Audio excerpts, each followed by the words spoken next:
The gunshot echoed through the Montana wilderness like a thunderclap, sending a flock of startled crows into the dusky sky as Owen Young guided his tired mare down the rocky path toward his ranch.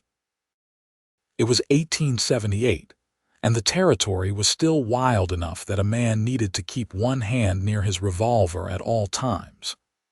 The late October air carried the bite of the approaching winter, promising a harsh season ahead for anyone caught unprepared in this unforgiving land.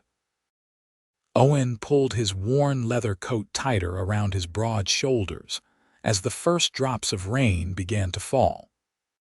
28 years of hard living had etched lines around his eyes that made him look older than his years, but the determined set of his jaw spoke of a man who had faced the worst the frontier could offer and remained standing.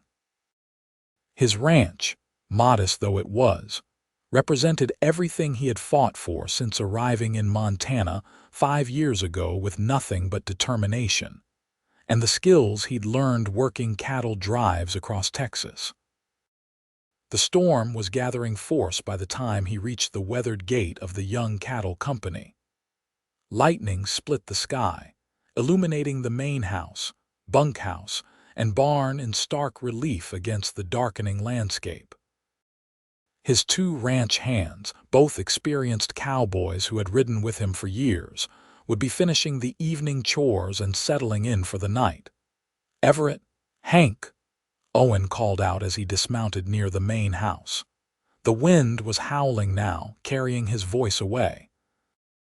No response came from either the bunkhouse or the main house. Frowning, Owen led his horse toward the barn. The men must have taken shelter there when the storm broke. The barn door was slightly ajar, creaking on its hinges as another gust of wind caught it. Owen pushed it open, the familiar smells of hay, leather, and horses greeting him.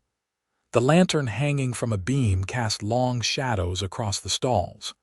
"Everett, you in here," Owen called, leading his mare toward her stall. The animals seemed restless, shifting and snorting as he moved past them. That's when he heard a soft sound, almost imperceptible beneath the rain hammering on the roof. A breath caught, then released with the faintest whimper. Owen's hand moved instinctively to his revolver. "Who's there?" he demanded, his voice cutting through the darkness. "Show yourself." For a long moment, there was nothing but silence and the storm. Then, slowly, a figure emerged from behind a stack of hay bales in the far corner of the barn. A woman, her dress torn and muddy, her dark hair falling in tangled waves around a face both beautiful and frightened. She couldn't have been more than 25, Owen thought, taking in her appearance with a quick glance. Her clothes, though soiled from travel, were of fine quality, not the typical garb of a frontier woman. Her hands trembled slightly as she raised them, palms forward, showing she was unarmed. "Please," she said, her voice barely audible over the storm. "I mean no harm." Owen lowered his gun but didn't holster it. "Who are you and what are you doing in my barn?" The woman's eyes, a startling shade of green, darted toward the door before returning to his face. "My name is Victoria Zimmerman," she said. I needed shelter." "There's a town 12 miles east," Owen replied evenly, "with proper lodging for travelers." A bitter laugh escaped her lips. "I would not be welcome there." Her shoulders straightened slightly, a flash of pride cutting through her fear. "They banished me." The words hung in the air between them.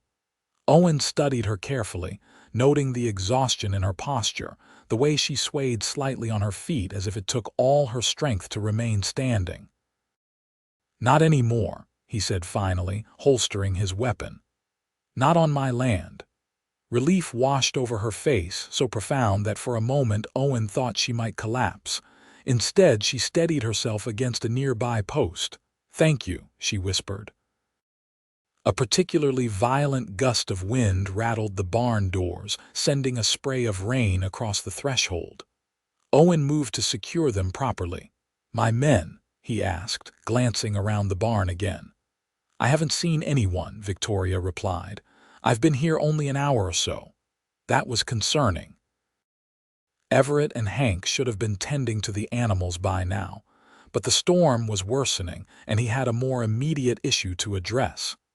You can't stay out here, Owen said, leading his mare into her stall. The house is warm. You look like you could use a meal and dry clothes. Victoria hesitated, wariness returning to her features. I don't want to impose, it's not an imposition, Owen interrupted, more gruffly than he intended. He softened his tone. It's basic decency. No one should be out in weather like this, regardless of why they're running. Her eyes widened slightly at his perception, but she nodded. Thank you, Mr. Young, he supplied. Owen Young. Mr. Young, she echoed, a ghost of a smile touching her lips. I am in your debt. Owen quickly checked the other animals, his concern for his missing ranch hands growing. But they were capable men, and perhaps they'd ridden to town earlier, getting caught by the storm. He'd worry about them later. Stay close, he instructed Victoria as he extinguished all but one lantern. The house isn't far, but the rain's coming down hard. Together they stepped out into the tempest, the wind immediately snatching at their clothing. Owen instinctively placed a protective arm around Victoria's shoulders, guiding her toward the house.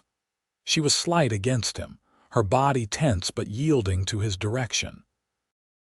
The main house was modest by Eastern standards, but substantial for a Montana ranch, a two-story structure built of sturdy timber with a wide porch that wrapped around the front. Owen had built it himself with help from his men, expanding it over the years as his herd and profits grew. Once inside, he lit the lamps and stoked the fire that had burned low in his absence. Victoria stood just inside the door, water pooling around her feet, her arms wrapped tightly around herself. The bedroom upstairs has a changing screen, Owen said, moving toward the kitchen. I'll find something dry for you to wear. It won't fit properly, but it'll be warm. She nodded gratefully. I don't know how to thank you. You can start by getting warm and dry before you catch your death, he replied, rummaging through a trunk in the corner. He pulled out a clean flannel shirt and a pair of trousers. These are the smallest I have. There's a belt to keep the pants up. Victoria accepted the clothes with careful hands. Where is Mrs. Young? She asked cautiously. Owen's expression remained neutral. There isn't one. Oh.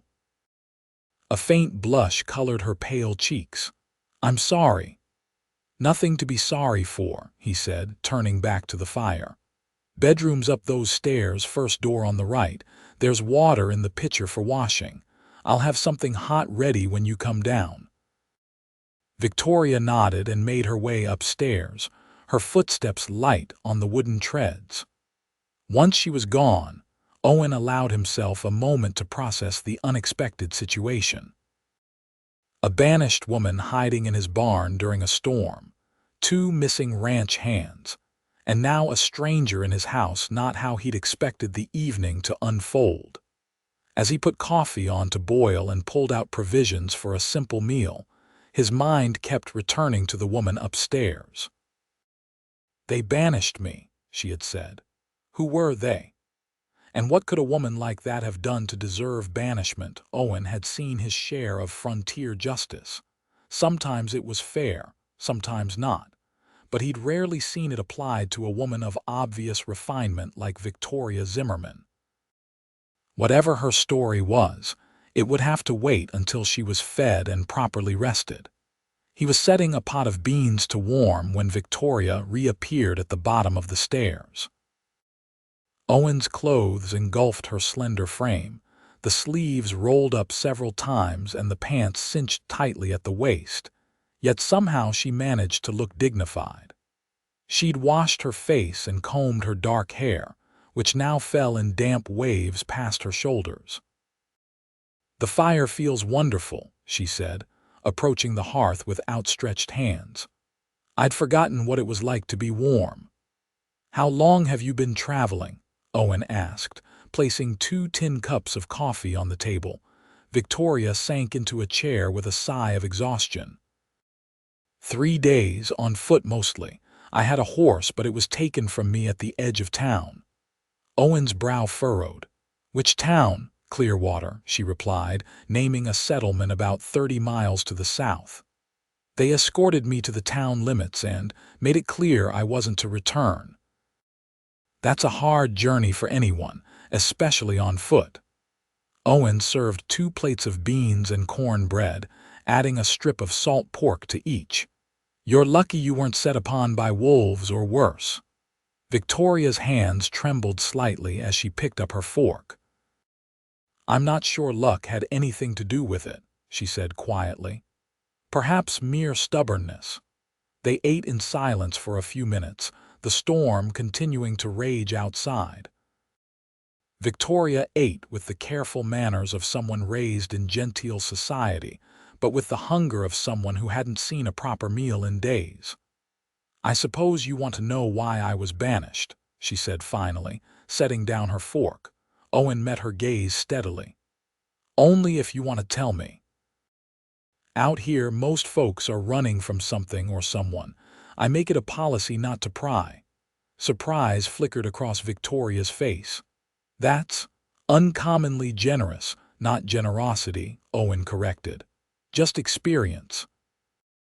Whatever brought you to my barn, you haven't tried to rob or kill me, which puts you ahead of some visitors I've had. That drew a small laugh from her, a pleasant sound that seemed to surprise her as much as him. Nevertheless, she said, her expression growing serious again, you've offered shelter and kindness to a stranger. You deserve some explanation. Owen refilled their coffee cups, gesturing for her to continue if she wished. I was a school teacher in Clearwater, Victoria began, her fingers tracing the rim of her cup. I came west from Boston 2 years ago after my parents died. Teaching was one of the few respectable professions open to a woman alone, and the town needed someone educated to instruct their children. Owen nodded. Schools were prized institutions in frontier communities, often established before churches or proper courthouses. Things were adequate if not ideal, she continued. The townspeople were reserved but civil. Then 6 months ago, a new family arrived, the Millers. Mr. Miller became the town's banker, a position of some influence. His son Edmund took an interest in me. Her voice hardened slightly. An unwelcome interest. Owen's jaw tightened. He could already see where this was heading. I rejected his advances as politely as I could, but Edmund Miller isn't accustomed to hearing the word no. When persistence failed to change my mind, he began spreading rumors. Victoria's hands clenched around her cup. Vicious, destructive rumors questioning my character, my past, my virtue. The last word was barely audible, but the pain behind it was clear. The town began to turn against me. Parents withdrew their children from my classroom. I was unwelcome in the stores, the church. She took a shaky breath. Then last week, Edmund claimed I had tried to seduce him, that I had written him improper letters and attempted to lure him into compromising situations.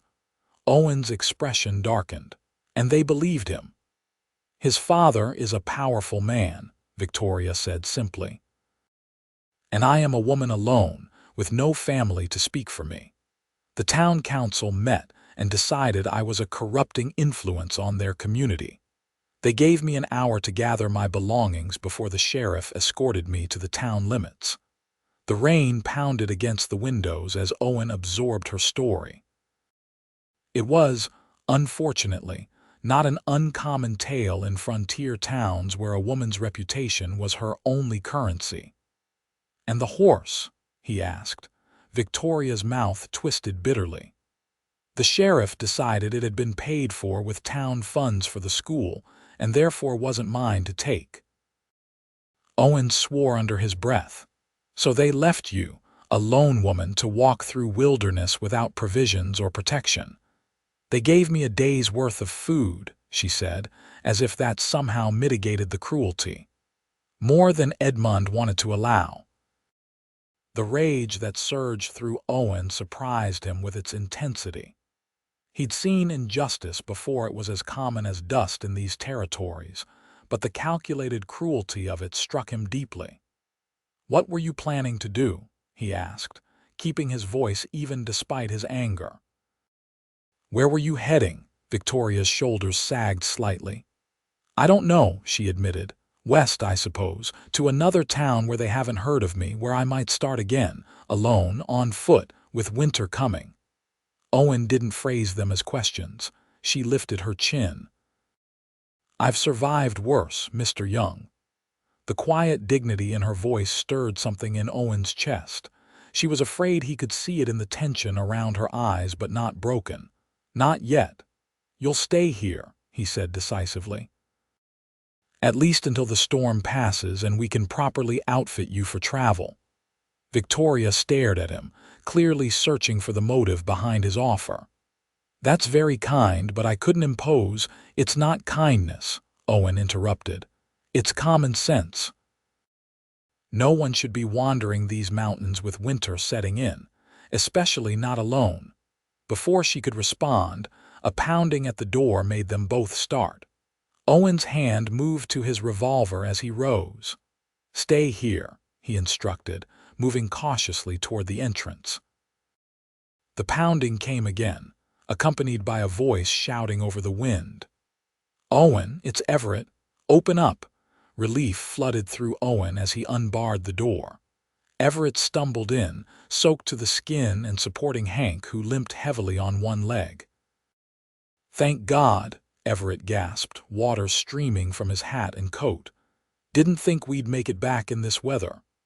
Owen helped them inside, quickly barring the door against the storm again. "What happened?" he demanded, assisting Hank to a chair near the fire. Everett removed his dripping hat, then froze as he noticed Victoria standing uncertainly by the table. "Madam," he said, nodding awkwardly. "This is Miss Zimmerman," Owen explained briefly. "She needed shelter from the storm."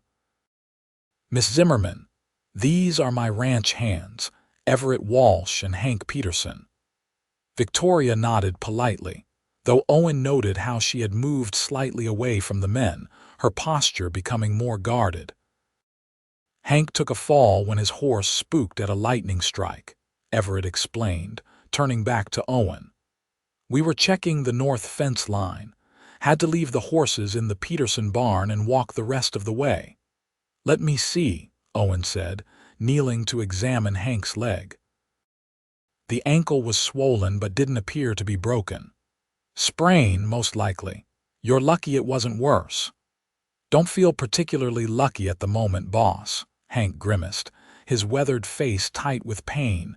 Victoria stepped forward hesitantly. "I can make a poultice that might help with the swelling," she offered.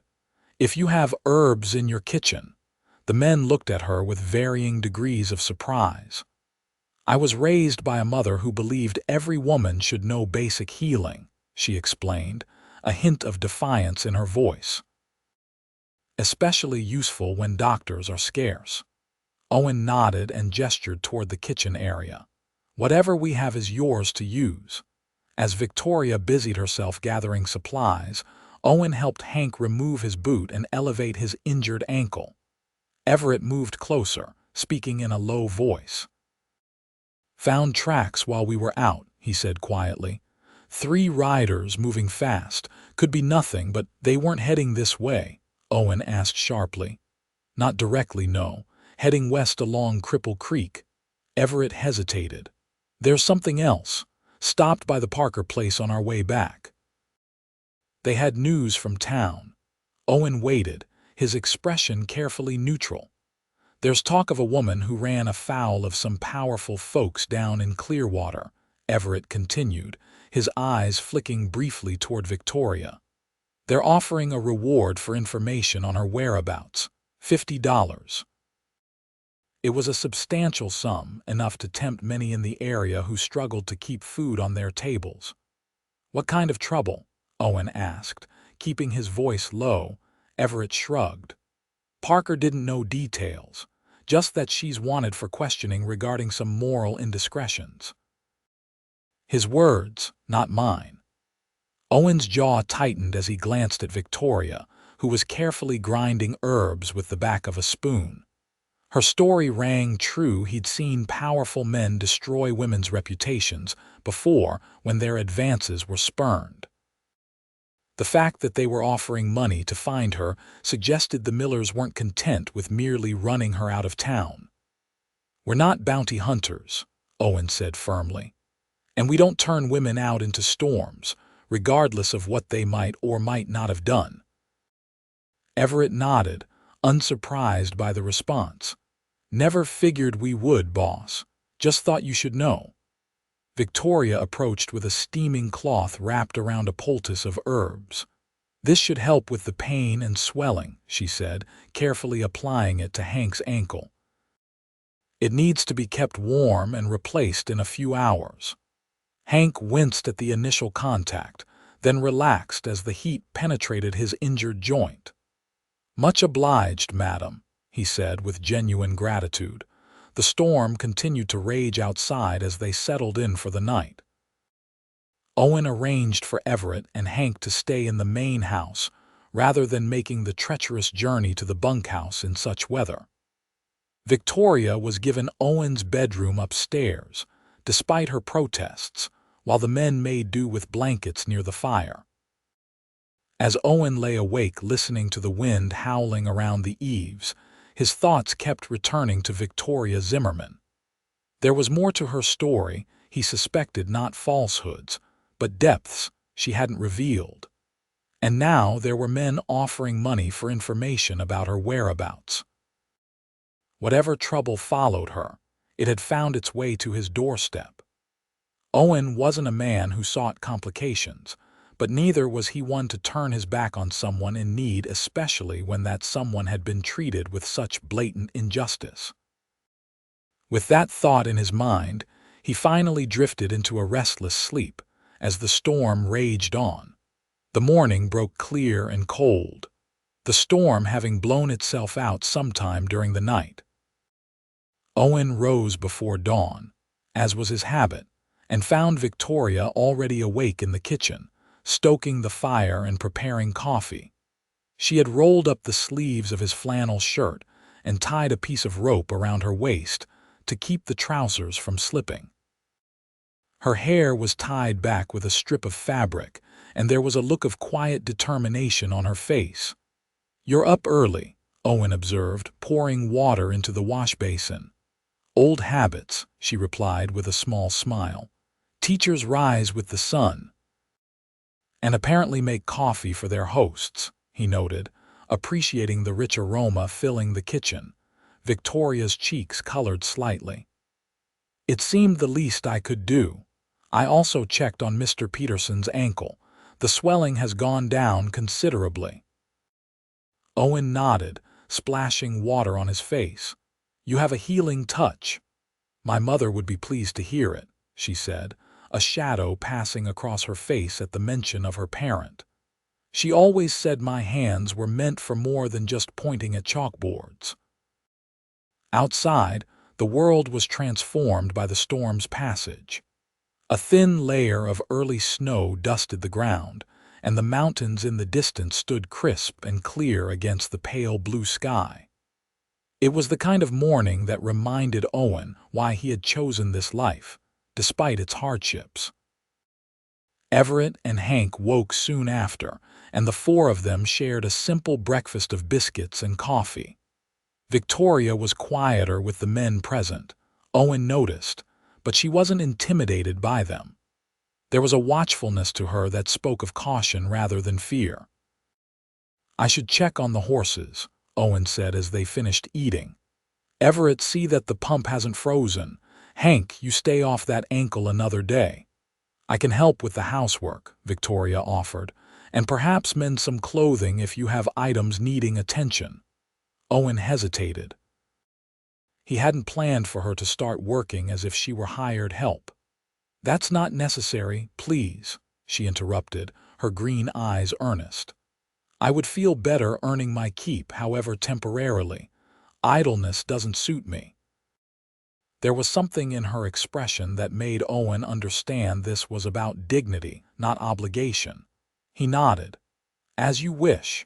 There's plenty that could use a woman's touch around here." The day settled into an unexpected rhythm. While Owen and Everett tended to the ranch work, Victoria transformed the house with quiet efficiency. She swept floors that hadn't seen a broom in months, washed windows clouded by dust, and mended shirts with such neat stitches that the tears seemed to disappear altogether. By midday, the kitchen was filled with the smell of baking bread, something Owen couldn't remember ever having in his house. He returned from the barn to find Victoria and Hank engaged in conversation, the injured cowboy showing her how to play solitaire with a worn deck of cards while a stew simmered on the stove. "Miss Victoria's been telling me about Boston," Hank said as Owen entered. "Makes our little patch of Montana seem mighty simple by comparison." Victoria looked up with a smile that transformed her face, erasing the worry lines that had been present since Owen found her in the barn. "I was just explaining that while Boston has its charms, it also has far too many people packed too closely together. There's something to be said for open spaces and room to breathe." "Sounds like you're becoming a Westerner already," Owen remarked, washing up at the basin. "Perhaps," she conceded, "though I doubt I'll ever fully adapt to the sight of men spitting tobacco on the streets." Hank chuckled. "Can't argue with that, madam." The domesticity of the scene struck Owen as both foreign and oddly right. His house had never felt like a proper home, just a place to sleep and eat between days of work. Victoria's presence had changed that in less than 24 hours. "The stew will be ready soon," she said, rising to check the pot. "It's nothing fancy, just what I could find in your pantry." "It smells better than anything that's come out of that kitchen in years," Owen assured her. "Might have to keep you around just for the cooking." The words were spoken lightly, but they hung in the air with unexpected weight. Victoria's hand stilled momentarily before she continued stirring. "I should check the north pasture before dark," Owen said, breaking the sudden tension. "Make sure no calves were lost in the storm." "I'll come with you," Everett offered from the doorway where he'd been listening. "Two pairs of eyes are better than one." They rode out together, the horses picking their way carefully through the snow-dusted terrain. The cattle were bunched together for warmth, most having weathered the storm without incident. As they circled the herd, Everett cleared his throat. "She seems like a decent woman," he said casually. "Miss Zimmerman." Owen nodded without comment. "You thinking of letting her stay on?" Everett pressed. "We could use help around the place, especially with winter coming." "That would be her decision," Owen replied, "and I'm not sure it would be wise given the circumstances." Everett adjusted his hat thoughtfully. "Because of the reward." "Because she's a woman alone on a ranch with 3 men," Owen clarified. "This isn't a proper household, and her reputation has already been damaged enough. Since when have you cared about what other people think?"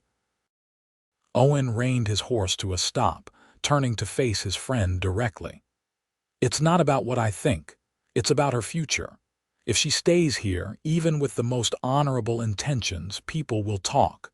And talk can destroy a woman's chances in ways it never would a man's."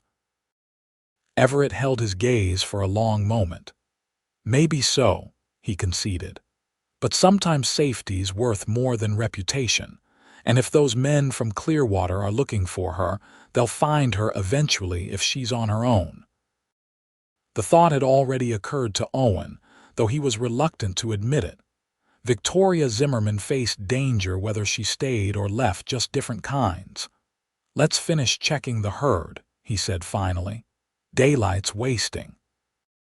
They returned to the ranch as the sun was setting, casting long shadows across the valley. The house glowed with lamplight, smoke curling from the chimney into the darkening sky.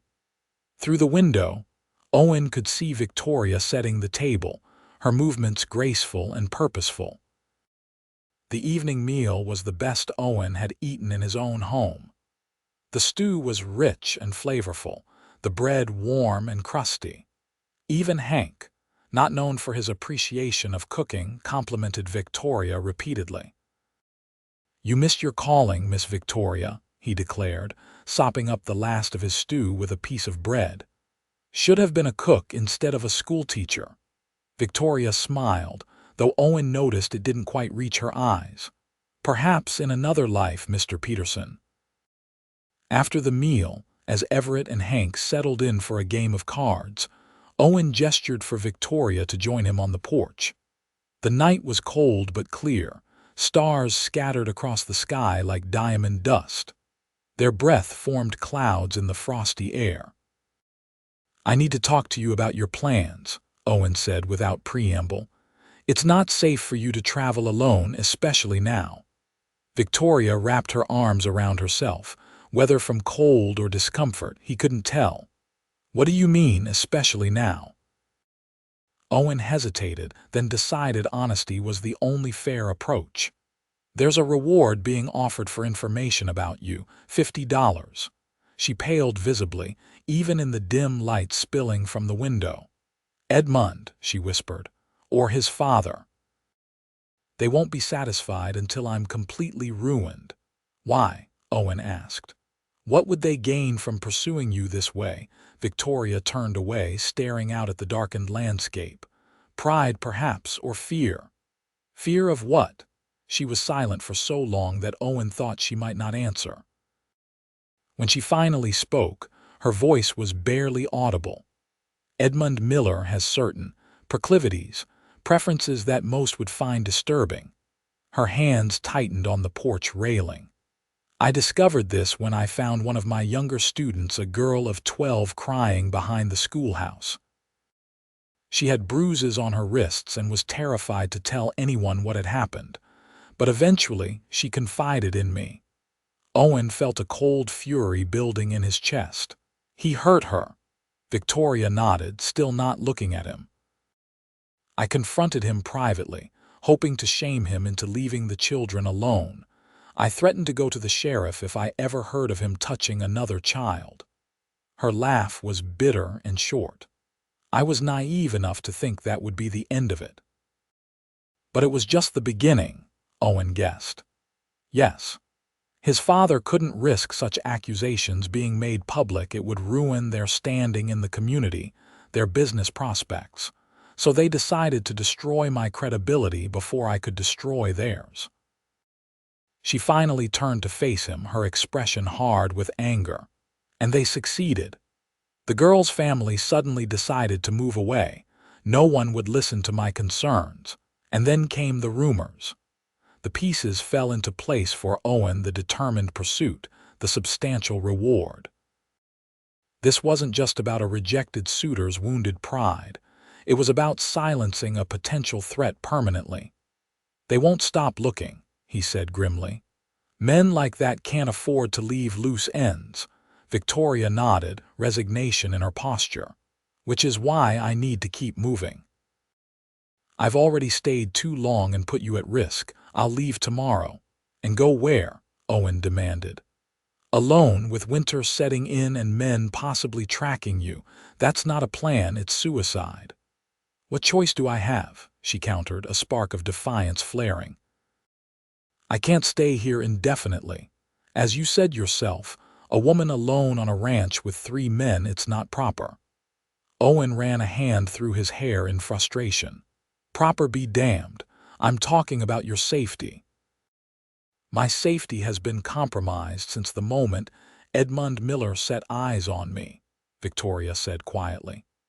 "I've accepted that my life will never be what I once imagined, but I won't bring danger to your door simply because you showed me kindness." The determination in her voice was admirable, if misguided. Owen leaned against the porch railing, considering options. "What if we make it proper?" he asked after a moment.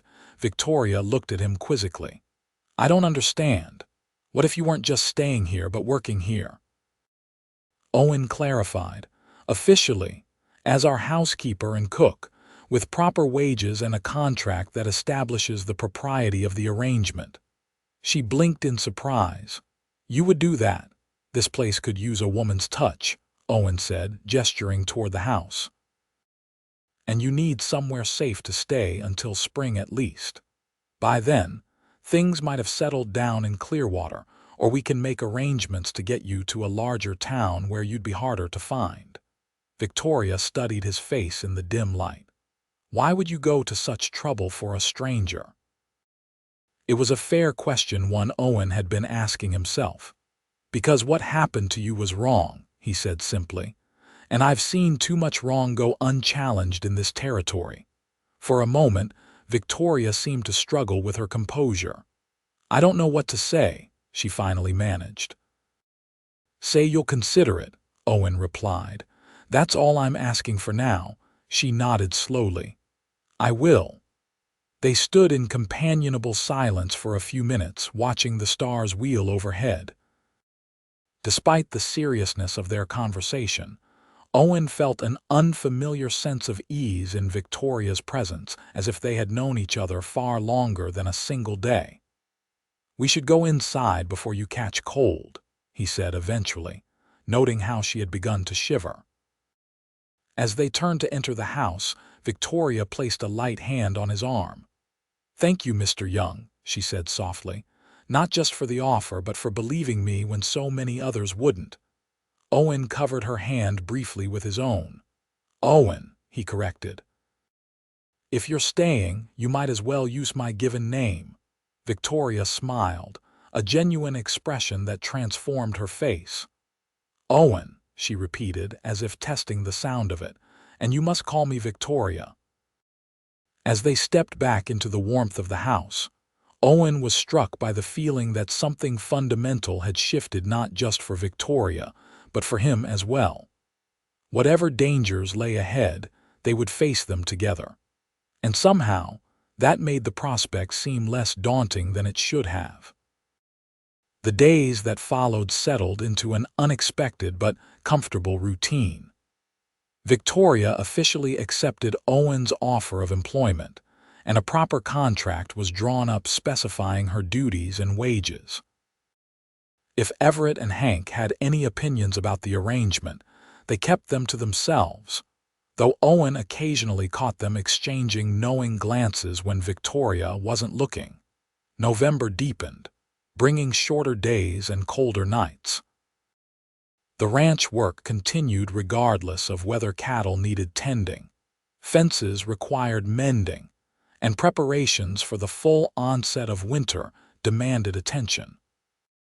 Victoria transformed the house with quiet efficiency, establishing order where chaos had reigned and comfort where there had been only functionality. In the evenings, they would gather around the fire. Sometimes Hank would play his harmonica, the melancholy tunes floating through the house like ghosts of memories.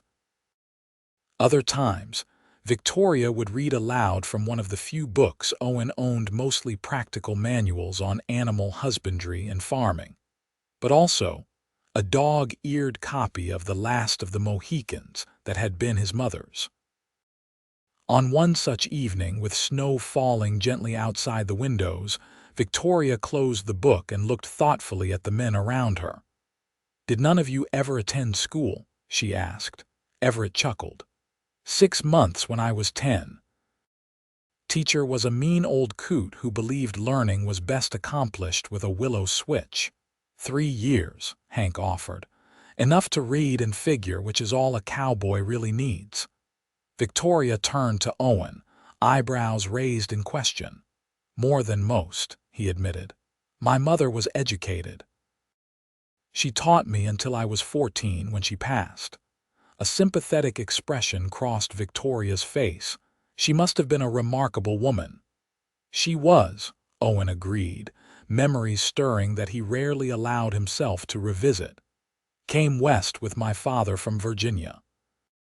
She could quote Shakespeare while shooting a rattlesnake at 20 paces. Victoria smiled. "I would have liked to meet her." "She would have liked you," Owen said without thinking. The words hung in the air, more revealing than he had intended. Victoria held his gaze for a moment before looking away, a faint flush coloring her cheeks. Perhaps I could continue her work, she suggested, changing the subject slightly. Teach you all something in the evenings. It would give me a chance to practice my profession, and you might find it useful. Hank looked dubious. Not sure my brain's suited for book learning at this stage, Miss Victoria. Nonsense, she replied firmly. The mind is like any muscle, it strengthens with use. We could start with literature, history, perhaps some basic mathematics.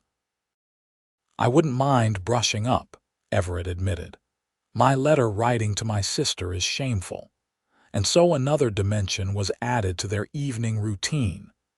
Victoria proved to be a patient and engaging teacher, adapting her lessons to the interests and abilities of her students. Even Hank, initially resistant, found himself drawn into discussions about historical battles and frontier exploration. For Owen, these informal lessons became the highlight of his days. Victoria came alive when teaching, her eyes bright with passion, her hands gracefully emphasizing important points. She had a gift for making complex ideas accessible without condescension, a rare talent he had encountered in few people. More than that, he found himself looking forward to the moments when their eyes would meet across the table, a shared understanding passing between them that needed no words. There was an ease to their interactions that felt both novel and familiar, as if they had known each other in some previous life. As November gave way to December, Owen found himself increasingly aware of Victoria in ways that extended beyond appreciation for her work. He noticed the way sunlight caught in her dark hair when she worked in the kitchen, how her laugh had a musical quality when she was truly amused, the grace with which she moved through rooms that had once seemed too large and empty. He wasn't the only one affected by her presence. The entire atmosphere of the ranch had shifted.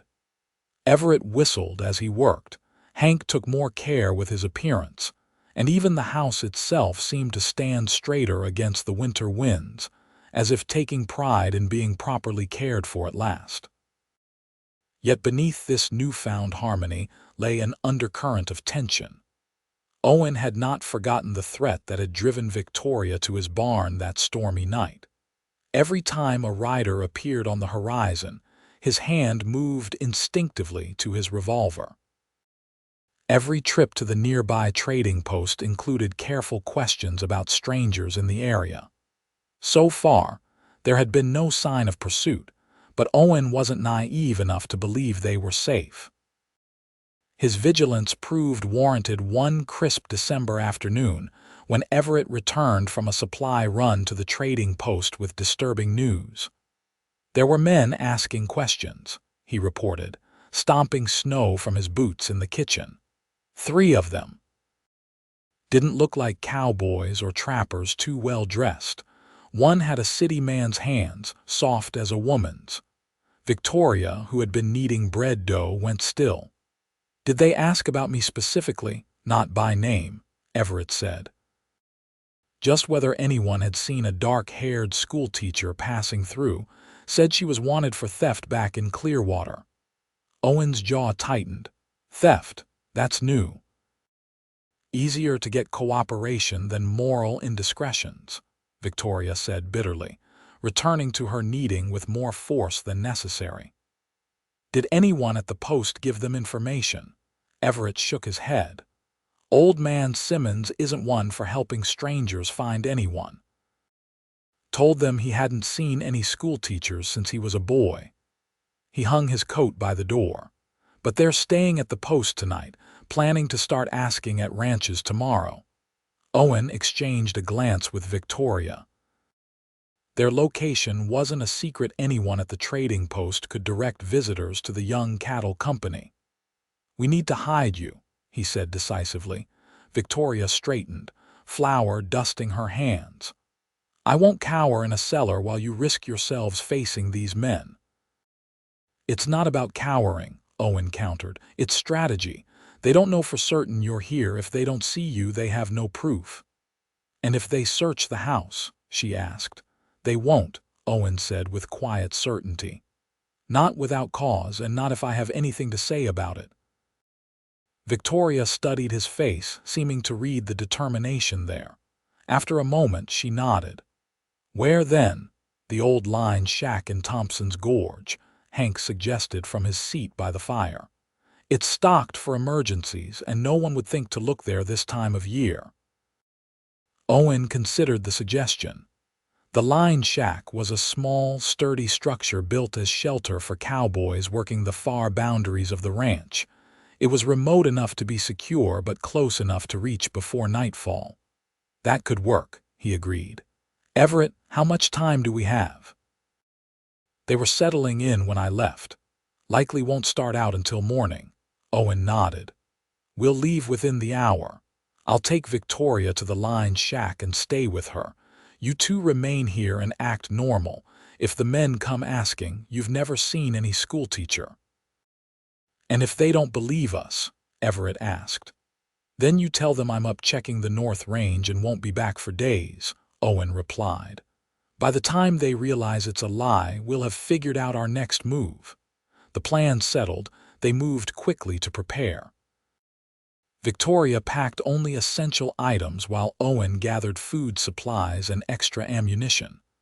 Within the hour, they were mounted and ready to depart, Victoria riding double with Owen to avoid leaving tracks from a second horse.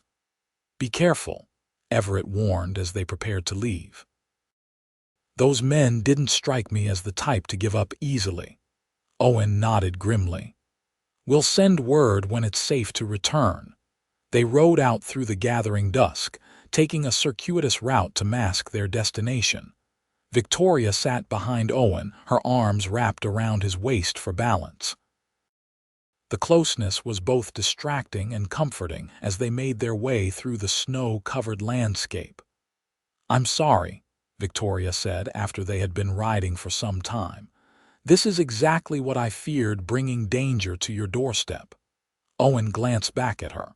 The danger was always there. We're just facing it head-on now. Still, she persisted, you shouldn't have to risk yourself for my problems. They became my problems the moment I found you in my barn, Owen replied simply, and I don't regret it. Victoria was silent for a moment, her cheek pressed against his back. Nor do I, she said finally, so softly he almost didn't hear it over the sound of the horse's hooves. Thompson's Gorge was a narrow ravine carved by a seasonal creek, now frozen and silent beneath the winter snow. The line shack stood on a small plateau halfway up the eastern slope, partially sheltered by a stand of pine trees. It was basic, but solid, a single room with a stone fireplace, rough-hewn furniture, and supplies stored in a small root cellar beneath the floorboards. Owen helped Victoria dismount, then led the horse to a small lean-to at the back of the shack. By the time he returned, she had already located the tinder box and was working to start a fire in the fireplace. It's actually quite cozy, she observed, looking around at the humble space. Certainly better than where I expected to end up when I was banished from Clearwater. Owen set their supplies on the table. It's not much, but it's secure. No one comes this way in winter unless they have specific business. As the fire caught and began to warm the small space, they settled into a strange domestic routine. Victoria arranged their food supplies while Owen checked the perimeter and gathered more firewood. By the time full darkness had fallen, the shack was warm and surprisingly comfortable. They ate a simple meal of jerky, biscuits, and coffee, sitting on opposite sides of the rough table. The single lantern cast long shadows that danced across the walls with every movement. How long do you think we'll need to stay here? Victoria asked, cradling her coffee cup for warmth. A few days, perhaps, Owen replied. Long enough for those men to search the main property and move on. Everett will send a signal when it's safe. Victoria nodded, her expression pensive. And if they don't move on, Owen met her gaze steadily, then we make a new plan. Perhaps leave the territory altogether. She echoed, her eyes searching his face. I wouldn't send you away alone, Owen said quietly. Not now. The admission hung between them, weighted with implications neither was quite ready to address. Victoria looked down at her cup, a strand of dark hair falling forward to partially shield her face. Why? She asked finally. Why risk so much for someone you barely know? Owen considered the question carefully. It was one he had asked himself more than once over the past weeks. At first it was simple decency, he admitted. You needed help and I could provide it, but now. He paused, searching for the right words. Now I know you, your courage, your intelligence, your kindness, and I find I care what happens to you, Victoria, more than I should, perhaps.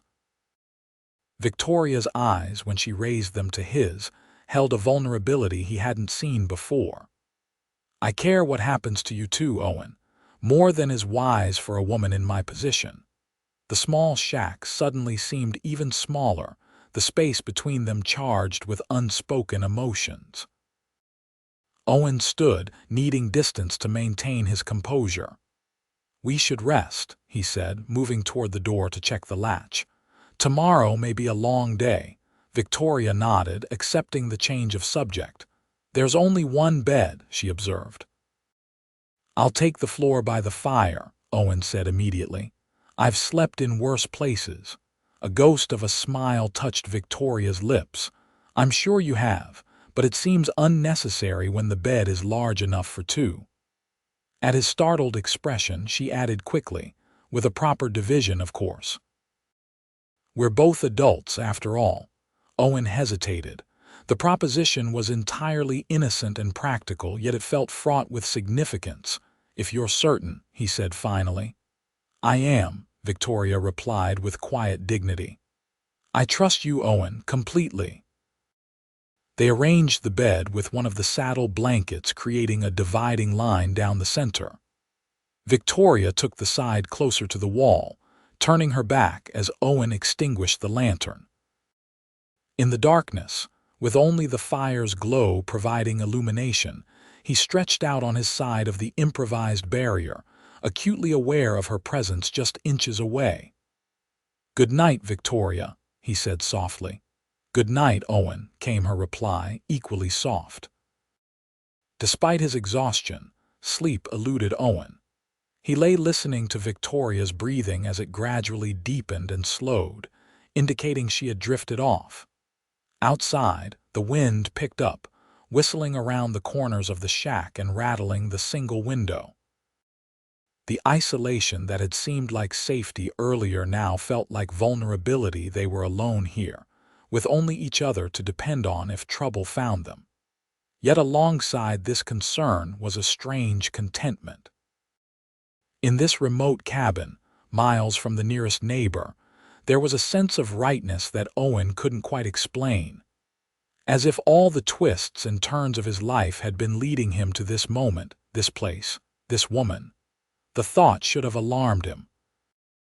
Instead, it brought a peace that eventually carried him into sleep. Owen woke at first light, immediately alert.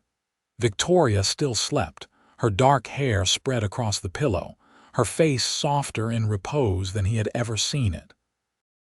For a moment, he allowed himself to simply look at her, memorizing the curve of her cheek, the sweep of her lashes against her skin. Then he carefully rose, not wanting to disturb her rest.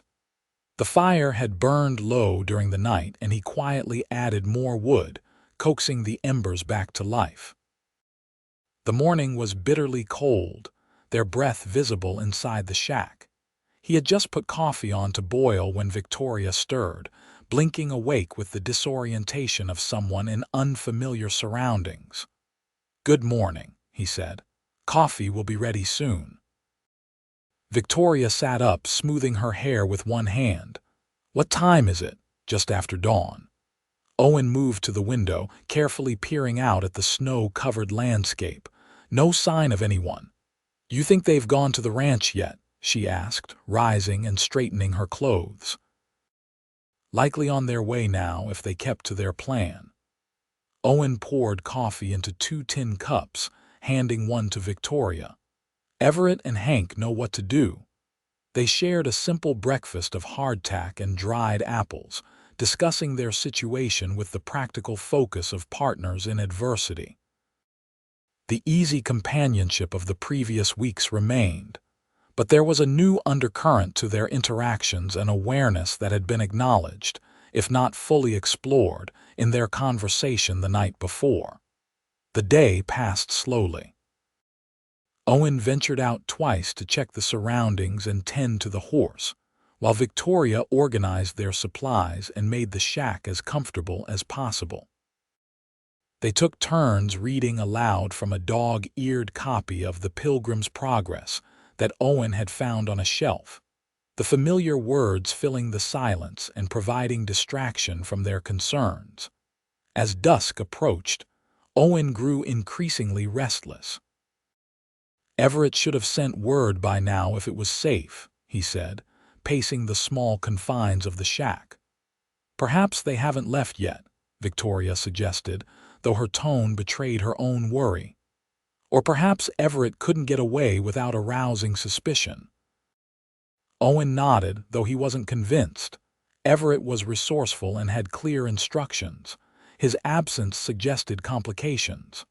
"I should ride back," he said finally. "Just close enough to observe without being seen." Victoria's expression tightened with concern. "That's too risky."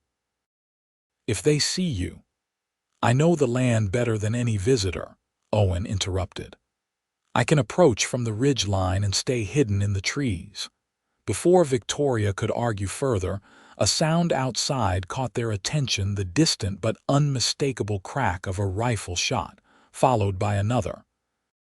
Owen moved instantly to the window, scanning the darkening landscape. "Stay here," he ordered, reaching for his coat and gun belt. "Bar the door behind me." "Owen, no." Victoria caught his arm, her eyes wide with fear. "Those shots could be meant to draw you out." He covered her hand with his own. "Or they could mean Everett or Hank is in trouble. I can't hide here while my men might be fighting for their lives." The conflict in Victoria's face was clear, the desire to keep him safe warring with the understanding that he couldn't abandon his people. "Then I'm coming with you," she said with sudden determination. Owen shook his head firmly. "Absolutely not. You'll stay here where it's safe." "Safe?" she echoed incredulously. "If those men have found the ranch, how long before they find this cabin? I'm safer with you than alone." The logic was sound, much as Owen wanted to deny it, and there was something in her resolute expression that told him arguing would only waste precious time. "Stay behind me," he conceded reluctantly. "And if I tell you to run, you run. No questions." Victoria nodded, already reaching for her coat. "I'll follow your lead." They left the cabin as darkness was falling in earnest, the temperature dropping rapidly with the sun's departure. Owen led the way on foot, deciding that traveling on horseback would make them too visible. The snow crunched beneath their boots as they moved through the trees, following a path that wound along the ridge overlooking the ranch. No more shots had been fired, but as they drew closer to the property, Owen could see unusual movement around the main house. Lanterns bobbed in the yard, and several horses that didn't belong to his ranch were tied at the hitching post. "Stay low," he whispered to Victoria, guiding her to a position behind a large boulder that offered both concealment and a view of the ranch below. From their vantage point, they could see 3 men they didn't recognize moving about the yard. One appeared to be giving orders to the others, gesturing toward the barn and bunkhouse. Of Everett and Hank, there was no sign. "That's Edmund Miller," Victoria whispered, her voice tight with anger and fear as she pointed to the man giving directions. "The one in the expensive coat." Owen studied the man with narrowed eyes. Miller was younger than he had expected, perhaps 30, with the pampered look of someone who had never done physical labor.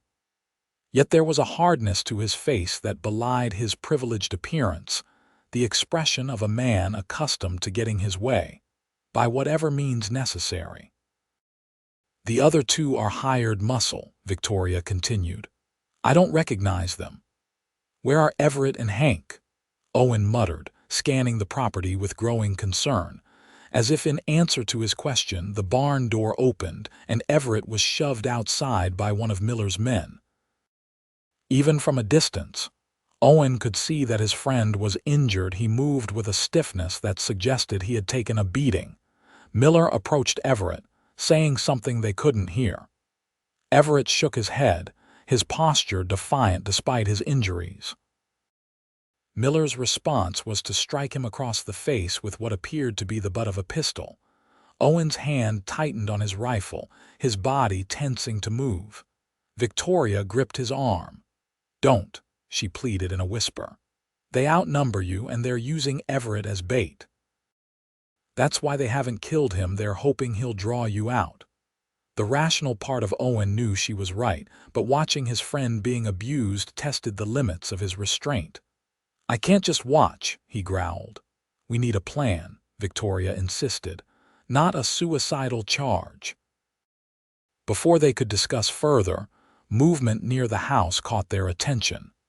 Hank was being dragged from the main building, struggling despite his injured ankle. He was thrown to the ground beside Everett.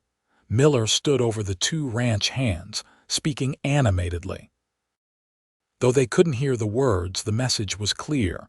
He wanted information, and he was willing to use violence to get it. "They won't tell him anything," Owen said with grim pride. "They're loyal men."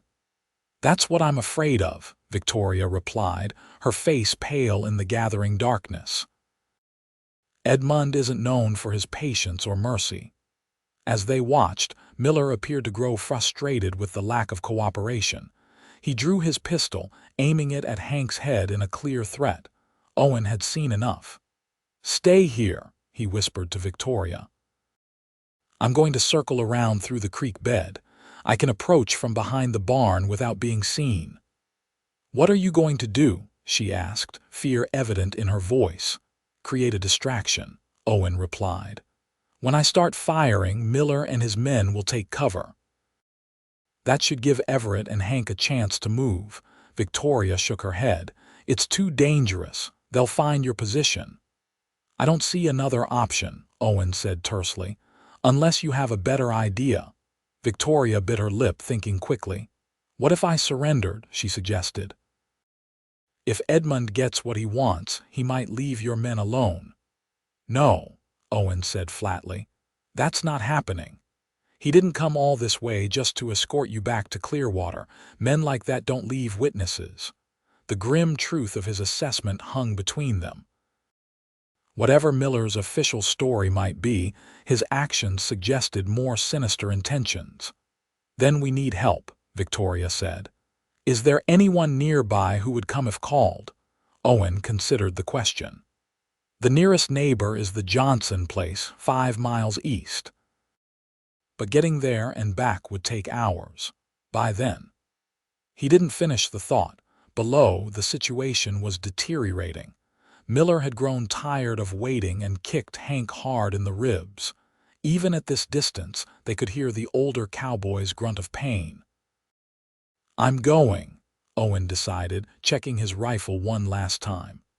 "Stay hidden no matter what happens. If I don't come back, wait until they're gone, then take the horse and head east to the Johnsons. They'll help you." Victoria caught his face between her hands, forcing him to look at her. "You come back," she said fiercely. "Do you understand me, Owen Young? You come back." Without thinking, Owen leaned forward and kissed her, a brief, desperate meeting of lips that conveyed everything he couldn't put into words. When he pulled away, Victoria's eyes were bright with unshed tears. "I will," he promised. He moved quickly through the trees, using the terrain to stay concealed as he circled toward the creek bed that ran behind the barn. The night was fully dark now, the only illumination coming from the moon reflecting off the snow and the scattered lanterns in the ranch yard. Owen had nearly reached his intended position when a shout from the yard made him freeze. Looking back, he saw Victoria walking slowly down the path from the ridge, her hands raised in surrender. "Edmund Miller," she called, her voice carrying clearly in the cold air. "I'm here. Let those men go, they have nothing to do with this." Owen swore under his breath. She had deliberately disobeyed him, putting herself directly in danger. Yet even as anger flared, he recognized the courage it had taken. She was creating a diversion of her own, drawing attention to give him a better chance to approach. Miller turned toward Victoria's voice, obvious surprise giving way to satisfaction on his face. "Miss Zimmerman," he called back, "how convenient of you to join us. We were just discussing your whereabouts with your protectors." Owen continued his cautious approach, using Victoria's distraction to move closer to the barn undetected. From this new position, he could see Everett and Hank more clearly. Both were battered but conscious, their expressions shifting to alarm as they spotted Victoria. "Let them go," Victoria repeated, continuing her slow approach. "Your quarrel is with me." Miller laughed, the sound unnaturally loud in the quiet night.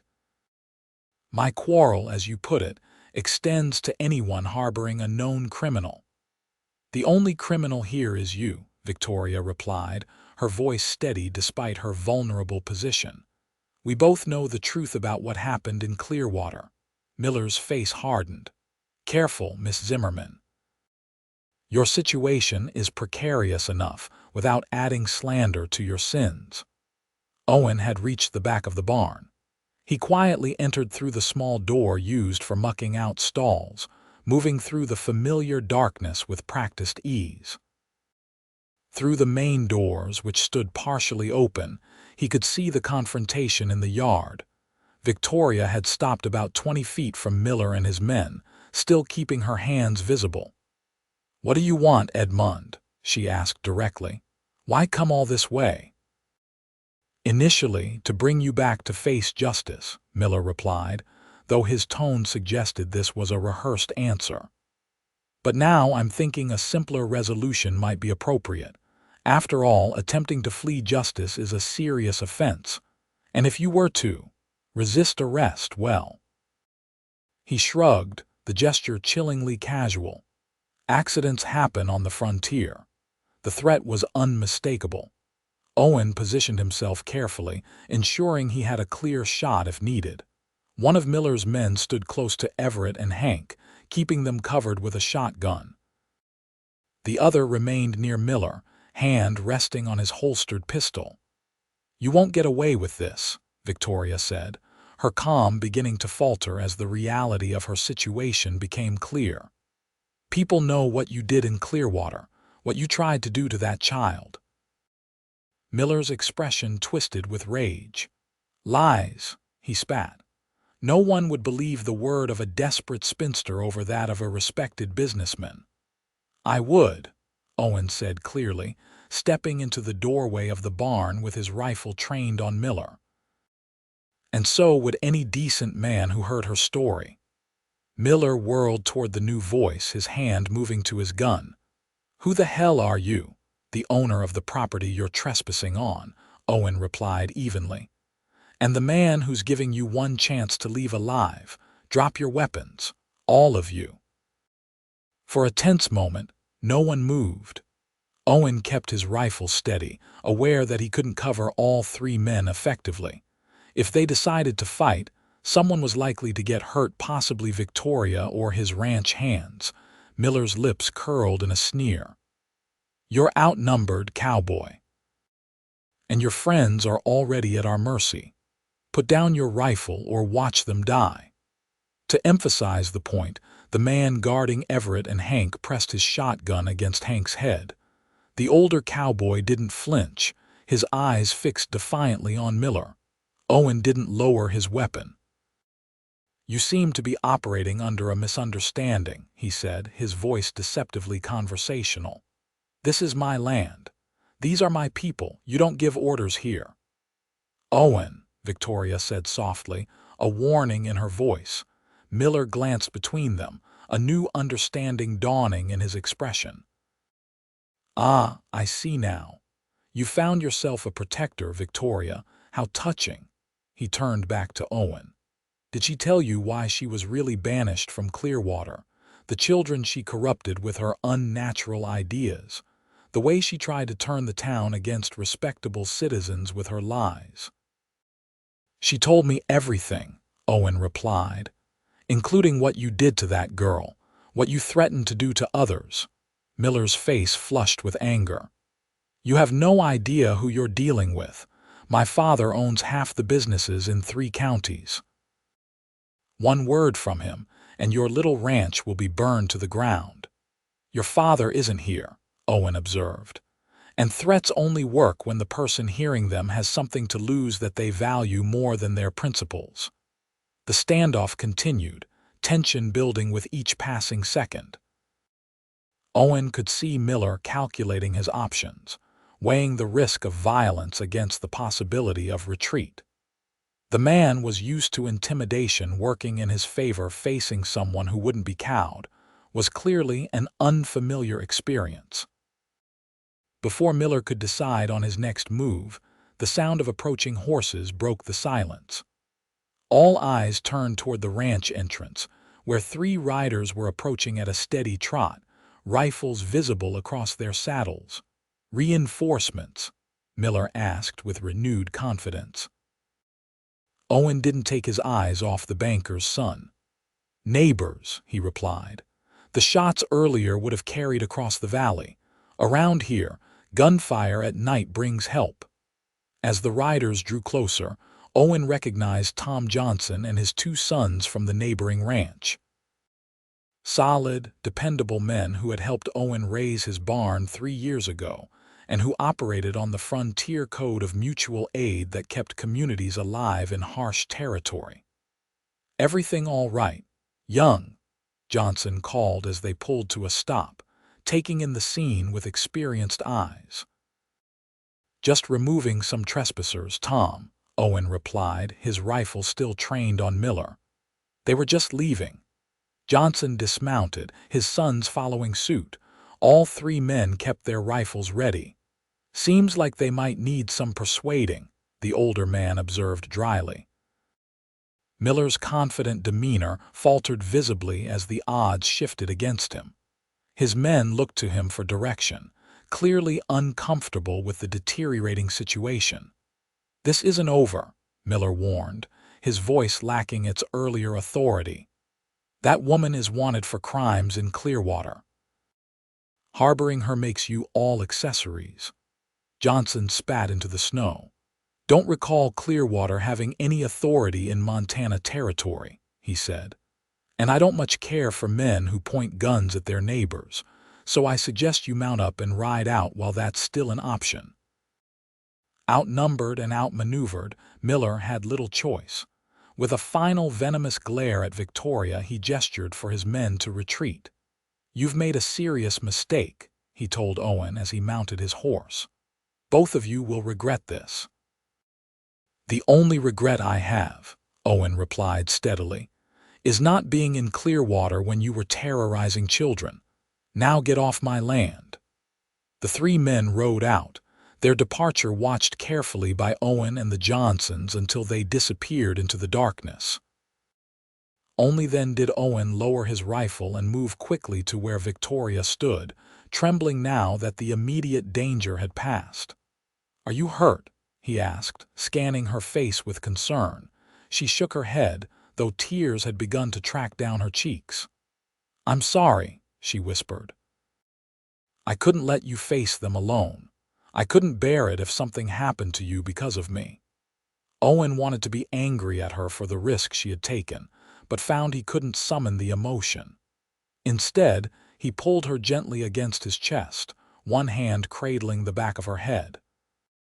"Don't ever scare me like that again," he murmured into her hair, Victoria's arms wrapped around his waist, holding on as if she feared he might disappear. "I won't if you won't," she replied, her voice muffled against his coat. Their moment of reunion was brief, as Everett and Hank needed immediate attention. The Johnson men helped get the injured cowboys into the house, where Victoria quickly took charge, cleaning and bandaging their wounds with gentle efficiency. "They came looking for you," Everett explained as she tended a cut above his eye. "Said they were lawmen from Clearwater, here on official business. We knew that was a lie. No real lawman acts the way they did." "They searched the place," Hank added, wincing as Victoria wrapped his bruised ribs. "When they didn't find you, they got rough, wanted to know where Owen had taken you." "And you didn't tell them," Victoria said softly, gratitude in her voice. Everett shrugged, then grimaced at the movement. "Wasn't their business to know." Tom Johnson and his son stayed until they were certain Miller and his men had truly departed, not just circled back to cause more trouble. "I'd keep a watch for a few days," Tom advised as they prepared to leave. "Men like that don't take humiliation well." Owen nodded, shaking the older man's hand. "I appreciate the help, Tom. We're in your debt." Johnson waved away the thanks. "Just being neighborly. Besides, my Martha would have my hide if I let anything happen to the only other educated person within 50 miles. He nodded respectfully to Victoria. "She's been hoping to meet you, madam. Says it'll be nice to have another woman to talk to who knows more than recipes and gossip." Victoria smiled, the expression warming her tired face. "I would like that very much, Mr. Johnson." After their neighbors departed, Owen set up a watch rotation for the night, though he doubted Miller would return so soon after being driven off. Everett and Hank, despite their injuries, insisted on taking turns. "You two need rest more than we do," Everett pointed out when Owen tried to protest. "Especially after your little adventure in the mountains." It was well after midnight when Owen and Victoria finally found themselves alone in the kitchen, the events of the day settling around them like a heavy blanket. Victoria sat at the table, a cup of tea cooling before her untouched, her eyes distant. "He'll come back," she said quietly. "Not tonight, perhaps not tomorrow, but Edmund Miller doesn't forgive what he sees as defiance, and now you're all targets too." Owen took the seat across from her. "Then we'll be ready," he said simply. "This isn't the first threat this ranch has faced." Victoria looked up at him, her expression troubled. "This is different. The Millers have money and influence. They could bring legal challenges, hire more men, create problems we can't solve with rifles and neighbors." "Victoria," Owen said, reaching across the table to take her hand. "I understand the risk. I accepted it the moment I told you not anymore in that barn. Nothing has changed." She turned her hand to clasp his, her fingers surprisingly strong. "Everything has changed," she corrected softly. "I put you all in danger tonight with my impulsive decision. I could have gotten you killed. Or saved us all," Owen countered. "Your distraction gave me the opening I needed." It was brave if foolhardy. "Like charging toward 3 armed men with only a rifle?" she asked, a hint of her usual spirit returning. Owen smiled. "Perhaps we're well matched in foolhardiness." The comment hung between them, laden with meaning beyond the immediate circumstances. Victoria's eyes searched his face as if looking for confirmation of something she hardly dared hope for. "Before, in the mountains," she began hesitantly, "you kissed me." Owen felt heat rise to his face, unexpected bashfulness overtaking him. "I did," he acknowledged. "It seemed important in that moment to not leave anything unsaid or undone." "And now?" Victoria asked, her voice barely above a whisper. With the moment of danger past, Owen considered his answer carefully, aware that his words could change everything between them. "Now I find myself hoping for the chance to do it again," he admitted, "under less desperate circumstances." Victoria's lips curved into a smile that transformed her tired face. "I think that could be arranged," she said, "when we've both had some rest and are thinking clearly." The promise in her words warmed Owen more effectively than the fire blazing in the hearth. "Then we should rest," he agreed, rising from the table. "Tomorrow will bring its own challenges." Victoria stood as well, exhaustion evident in the droop of her shoulders despite her resolute expression. "Owen," she said before they parted for their respective rooms, "thank you, not just for tonight, but for everything since that first night in the barn, for believing in me when no one else would." Owen shook his head slightly. "You make it easy to believe in you, Victoria Zimmerman. And whatever comes next, we'll face it together. That's a promise." The days that followed settled into a watchful rhythm. Extra precautions became part of daily life. No one worked alone in the fields. Rifles were kept close at hand, and regular patrols checked the property boundaries. But as December deepened toward Christmas with no sign of Miller or his men, the acute tension began to ease. Victoria resumed her role as housekeeper with renewed purpose, determined to make the upcoming holiday special, despite their circumstances. She dried orange slices to hang as decorations, fashioned wreaths from pine boughs collected during ranch work, and borrowed a tattered copy of Dickens' A Christmas Carol from Martha Johnson during a social call.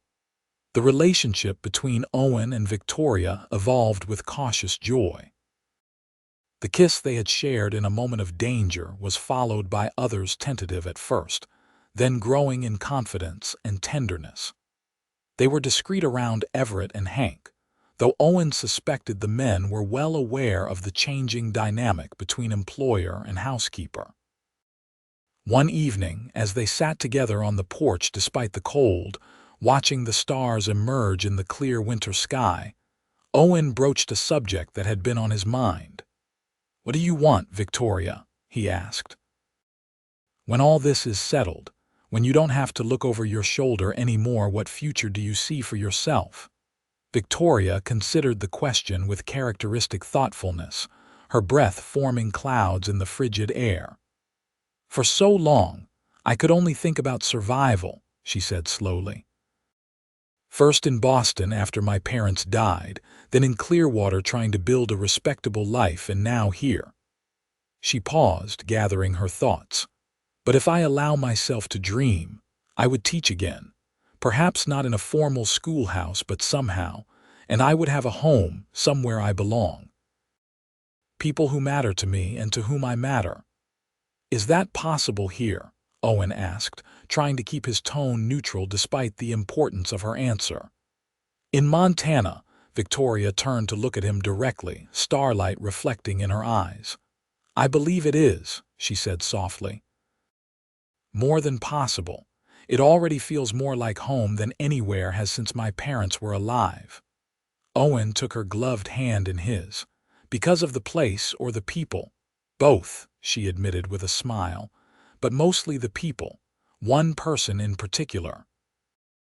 The admission, simple as it was, filled Owen with a warmth that defied the December chill. "I'm glad," he said, squeezing her hand.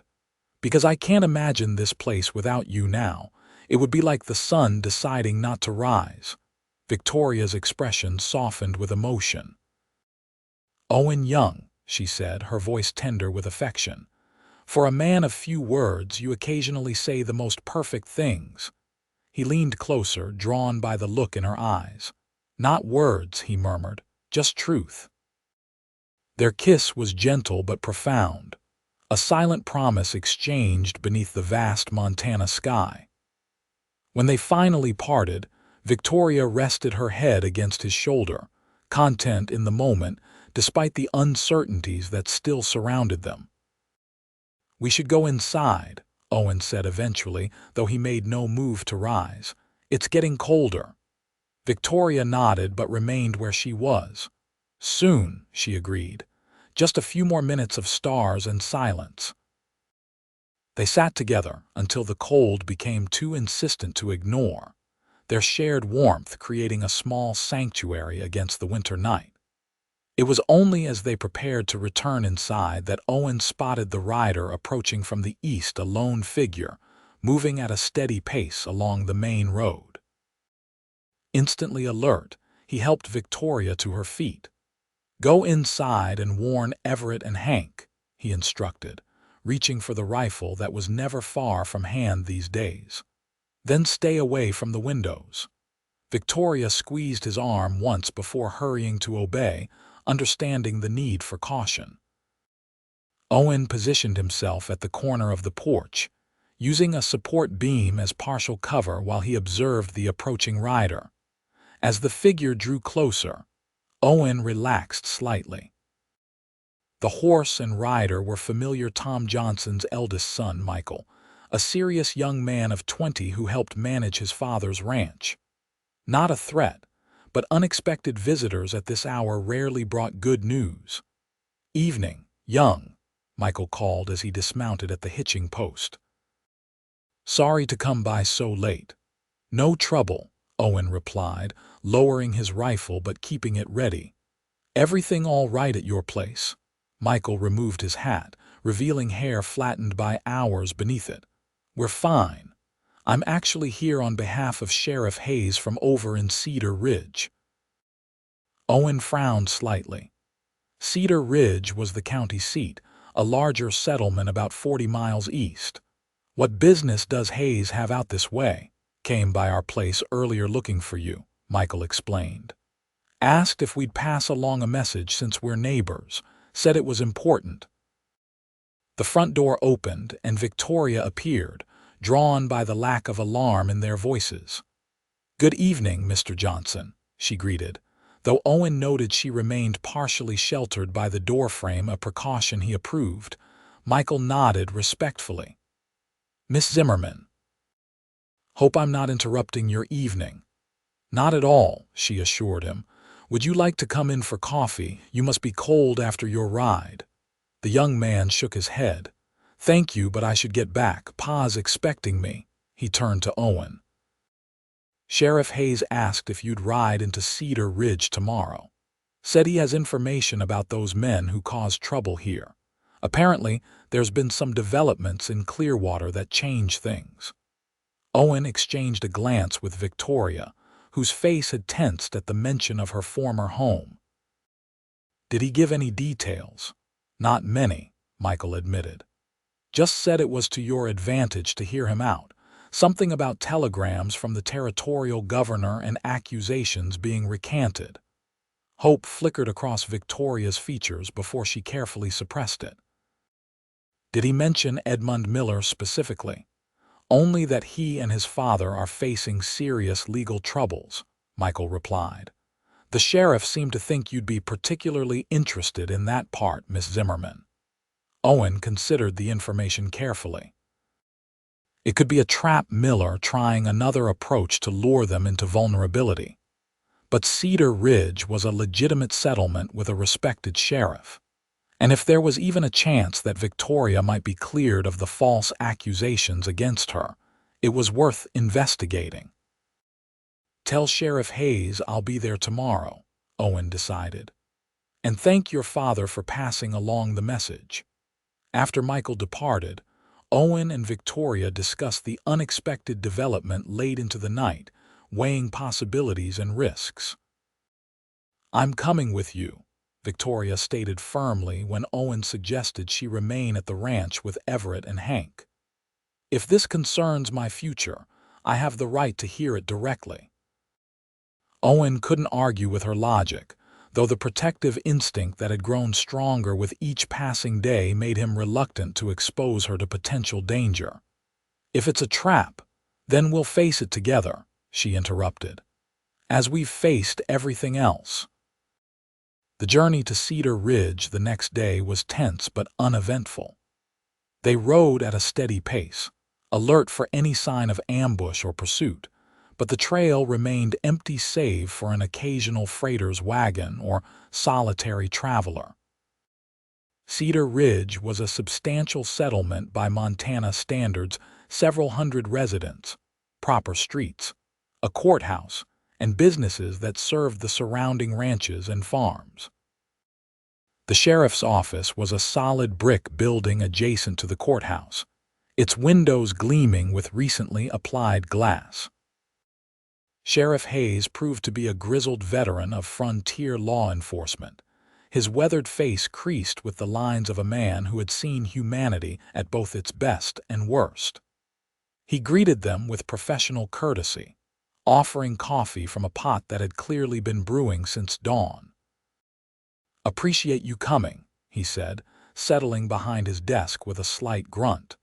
"Got some information I figured you'd want to hear sooner rather than later." Owen remained standing, positioned protectively near Victoria, who had taken one of the offered chairs. "We're listening." Hayes took a sip of his coffee before speaking. 3 days ago, I received a telegram from the territorial governor's office. Seems there's been quite the scandal down in Clearwater. Harrison Miller, the banker and Edmund's father, has been arrested for embezzlement and fraud. Apparently he'd been stealing from his depositors for years. Victoria's eyes widened in surprise. "The whole town practically worshipped that man," she murmured.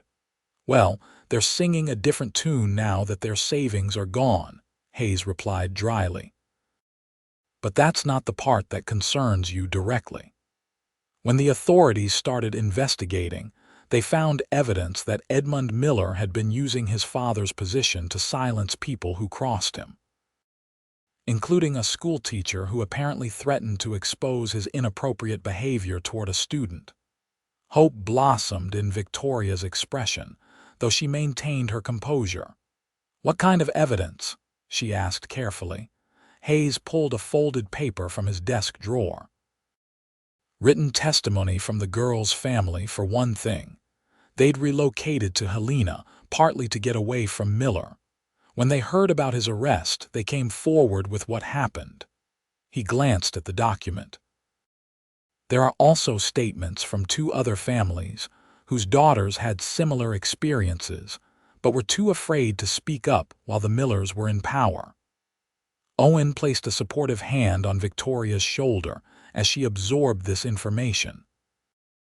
"So the accusations against Miss Zimmerman were fabricated," he stated, wanting the confirmation to be explicit. "Entirely," Hayes confirmed. "The governor's office has officially expunged any record of complaints against her. In fact, there's a formal letter of apology from the new town council of Clearwater." He slid another document across the desk toward Victoria. "They've also authorized the return of any property taken from you, including back wages owed." Victoria took the letter with trembling hands, her eyes scanning its contents in disbelief. "This is unexpected," she managed finally. "What about Edmund Miller?" Owen asked, the protective edge still present in his voice. "Where is he now?" Hayes's expression darkened. "That's the one piece of bad news I have for you. He fled before the authorities could arrest him. There's a warrant out for his capture, but no confirmed sightings yet." The knowledge that Miller was still at large tempered their relief. A desperate man with nothing left to lose could be more dangerous than one with something to protect. "You should be cautious for a while longer," Hayes advised, seeming to read their thoughts. "But the man's a fugitive now, not a respected banker's son. Every lawman in the territory has his description. His days of influence are over." They left the sheriff's office with mixed emotions: elation at Victoria's vindication, warring with concern over Miller's unknown whereabouts. The written apology from Clearwater felt like a validation Victoria had never expected to receive, yet the shadow of danger hadn't fully lifted. "What will you do now?" Owen asked as they prepared for the journey back to the ranch. "You could return to Clearwater if you wanted. Resume your position." Victoria folded the letter carefully, tucking it into her coat. "No," she said with quiet certainty. I have no desire to return to a place with such bitter memories. Besides, she added, meeting his gaze directly, my life is elsewhere now. The implication in her words warmed Owen despite the December chill. With the charges against you dropped and your reputation restored, you could teach anywhere in the territory, he pointed out, needing to ensure she was making a choice rather than accepting her only option. Helena, Virginia City, even back east if you wanted. Victoria stepped closer, her green eyes steady on his face. Is that what you want, for me to leave? No, Owen said honestly. That's the last thing I want. But I need you to stay because you choose to, not because you feel you have no alternatives. A smile spread across Victoria's face, lighting her eyes with an inner radiance that took his breath away. Owen Young, she said softly, I have never felt trapped or limited on your ranch. Quite the opposite. For the first time in years, I feel free to build the future I want, and that future, if you'll have me, is with you. Owen took her gloved hands in his, unmindful of the occasional passerby on Cedar Ridge's Main Street. I love you, Victoria Zimmerman, he said simply.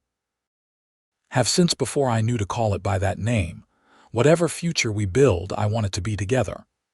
Victoria's eyes shimmered with emotion. I love you too, she replied, the words carrying the weight of absolute certainty. Through danger and safety, hard times and good, together. Their return journey to the ranch was lighter despite the continued need for vigilance. Something fundamental had shifted not just in Victoria's legal status, but in their relationship. What had begun as protection and gratitude had evolved into something deeper and more enduring. The ranch looked different to Owen's eyes as they approached not just a property he had built with years of hard work, but a home in the truest sense. With Victoria beside him, the house was no longer just shelter from the elements, but the heart of a shared life. Everett and Hank greeted their return with obvious relief, eager to hear news from Cedar Ridge.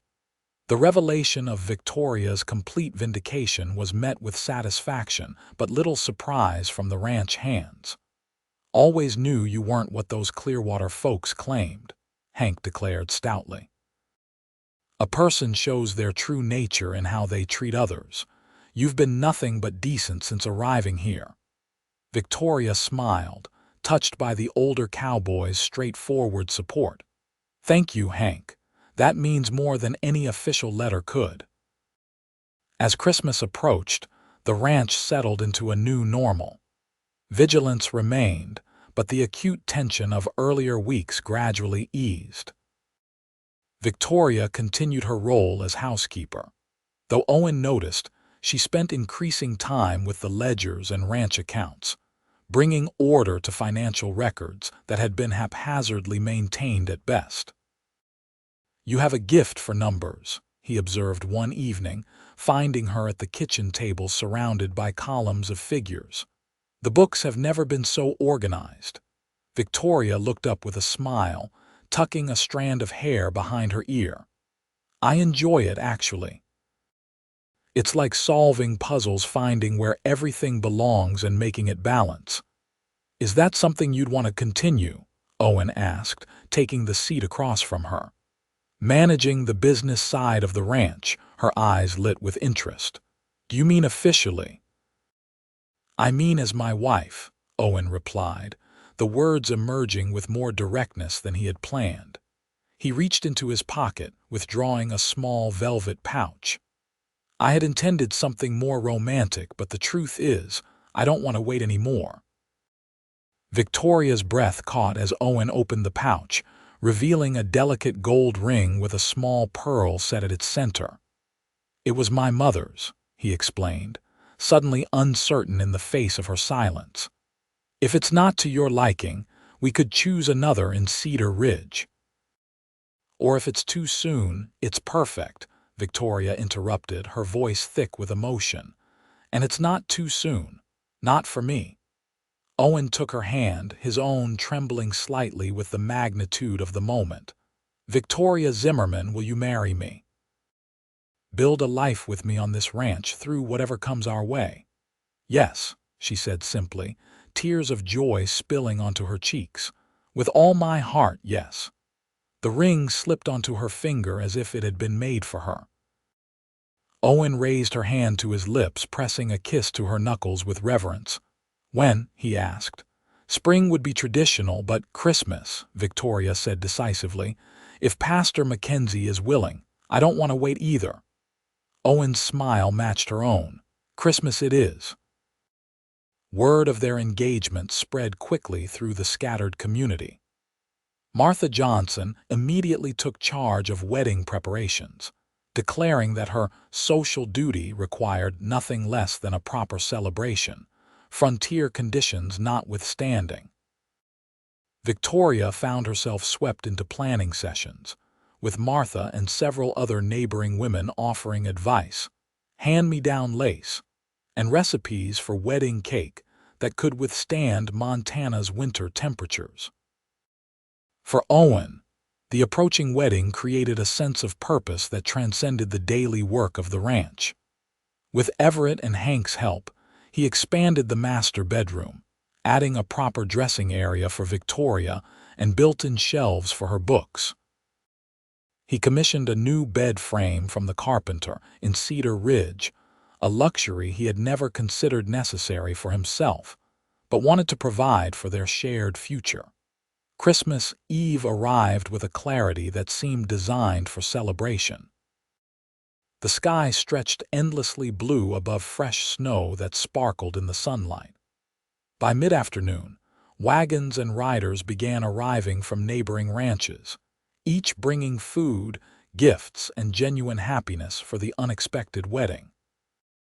Pastor Mackenzie, a circuit preacher who served the scattered communities across a 100-mile radius, had arranged his schedule to be present, a Christmas gift in itself, as his visits normally occurred only once every few months. The main room of the ranch house had been transformed under Martha Johnson's direction. Pine boughs decorated every surface, their fragrance mingling with the smells of roasting meat and baking pies. Candles and lanterns created a warm glow against the early winter darkness that would fall before the ceremony. Upstairs, Victoria prepared with the help of Martha and 2 other ranchers' wives. Her wedding dress was simple, a deep blue wool that Martha had insisted was more practical than white for a frontier wedding, but beautifully tailored to highlight her slender figure. Her dark hair was arranged in soft waves, adorned with a small wreath of winter berries and evergreen. "You look lovely, dear," Martha declared, stepping back to admire the result. A proper rancher's wife with beauty and substance both. Victoria smiled, touching the pearl ring that had belonged to Owen's mother. "I never imagined this," she admitted. "After everything that happened in Clearwater, I thought my chance for happiness was gone." Martha patted her hand with motherly affection. "The Lord has a way of leading us to where we're meant to be, even when the path seems darkest. Owen Young is a good man who needed a good woman." Simple as that. Downstairs, Owen waited nervously by the fireplace. Dressed in the finest clothes, he owned a dark suit reserved for rare trips to town, now carefully pressed and fitted with a new shirt procured specially for the occasion. Pastor Mackenzie stood beside him, prayer book in hand, offering quiet words of encouragement. The assembled guests, perhaps 30 people from surrounding ranches and farms, created a community larger than Owen had realized existed in their isolated corner of Montana. These were people who had come through blizzards and hardships together, who relied on each other's help in times of need, who celebrated each other's joys as their own. A hush fell over the gathering as Victoria appeared at the top of the stairs. Owen's breath caught at the sight of her, not just her physical beauty, though that was undeniable, but the radiance of her expression as their eyes met across the room. In that moment, All the dangers and difficulties of the past month seemed worthwhile for the path they had created to this shared future. The ceremony itself was brief, but heartfelt. They exchanged vows with clear voices, promising to cherish and support each other through whatever life might bring. When Pastor Mackenzie pronounced them husband and wife, the cheer that rose from the assembled guests spoke of genuine happiness for the union of two people who had found each other against considerable odds. The celebration continued late into the night, with food and music and stories shared around the fire. Victoria moved among their guests with natural grace, already embodying her role as the ranch's mistress. Owen watched her with a sense of wonder, still hardly believing that this remarkable woman had chosen to share his life. It was well past midnight when the last guests departed, leaving the newlyweds alone in the house that was now truly their shared home. The fire had burned low in the hearth, casting golden light across the room still festooned with Christmas decorations. "Happy?" Owen asked, drawing Victoria into his arms. She smiled up at him, contentment radiating from her expression. "Happier than I knew was possible," she replied. "And you?" "Complete," he said simply, the word encompassing everything he felt but struggled to express. Victoria's eyes softened with understanding. "Yes," she agreed. "That's exactly it." Their kiss was both a culmination and a beginning, sealing promises made before witnesses, while opening the door to a shared future neither had dared imagine months before. As Christmas morning dawned, Owen and Victoria Young faced their first day as husband and wife with the quiet certainty of having found where they truly belonged with each other, on a ranch in Montana that had become far more than property. It had become home in the deepest sense of the word.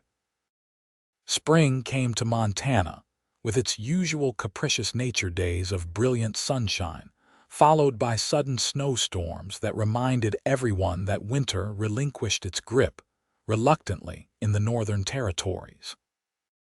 But by early May, the world had transformed into a landscape of new life and possibilities. The young ranch flourished under the combined efforts of its owners. Victoria proved to be not just a capable homemaker, but a shrewd business partner, organizing the ranch accounts with precision and suggesting improvements that increased both efficiency and profit. Owen found that decisions once made in isolation were now enriched by shared discussion, his practical experience complemented by Victoria's analytical mind.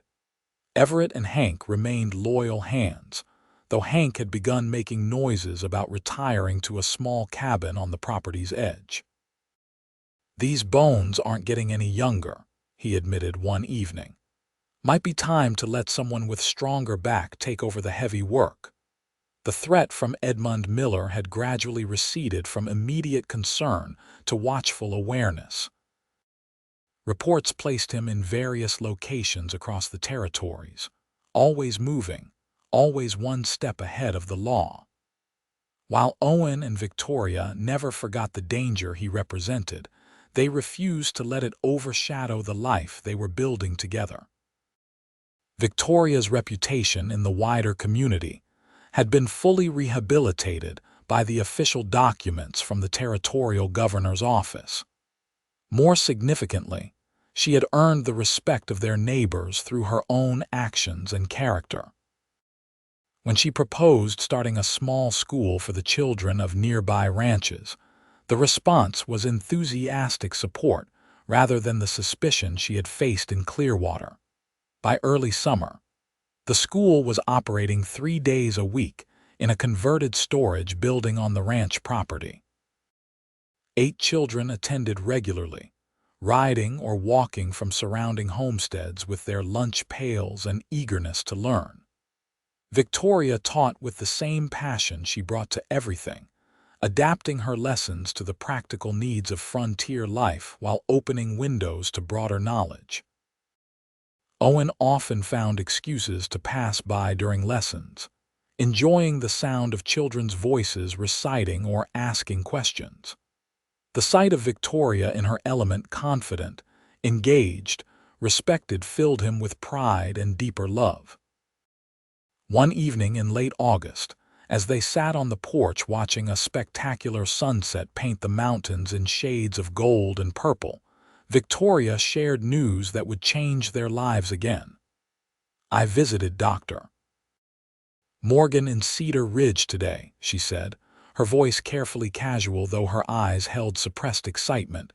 Owen turned to her with immediate concern. "Are you unwell? Why didn't you tell me you were going?" Victoria smiled, taking his hand in hers. "Because I wanted to be certain before I said anything, and I'm not unwell, quite the opposite." She placed their joined hands gently against her still flat stomach. "We're going to have a child, Owen, in early spring, according to the doctor." Joy crashed through Owen like a wave, momentarily robbing him of speech.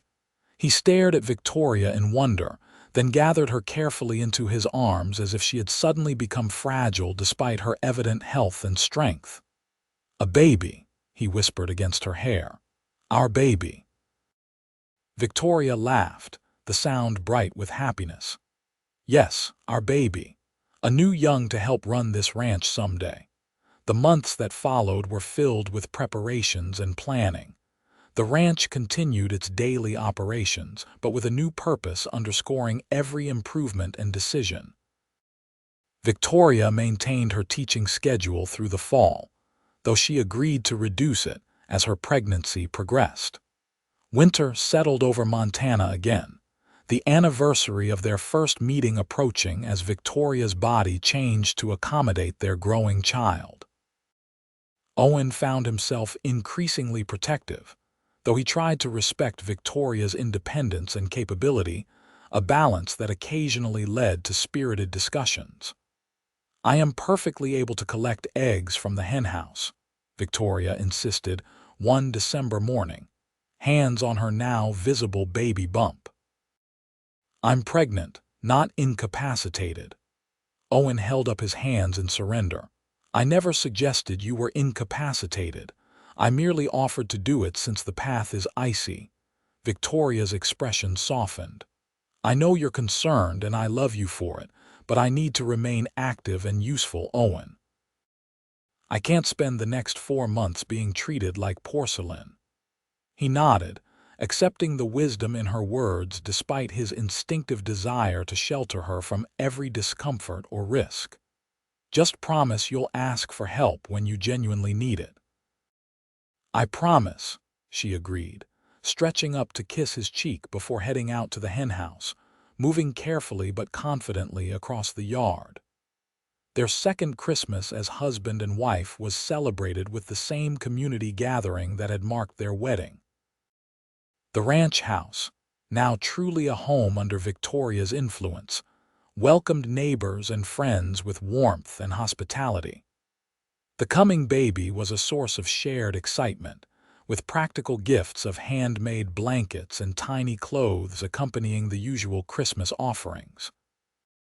As winter deepened into January and February, Victoria's teaching duties were temporarily assumed by Michael Johnson, who had discovered an aptitude for education during his own lessons with Victoria.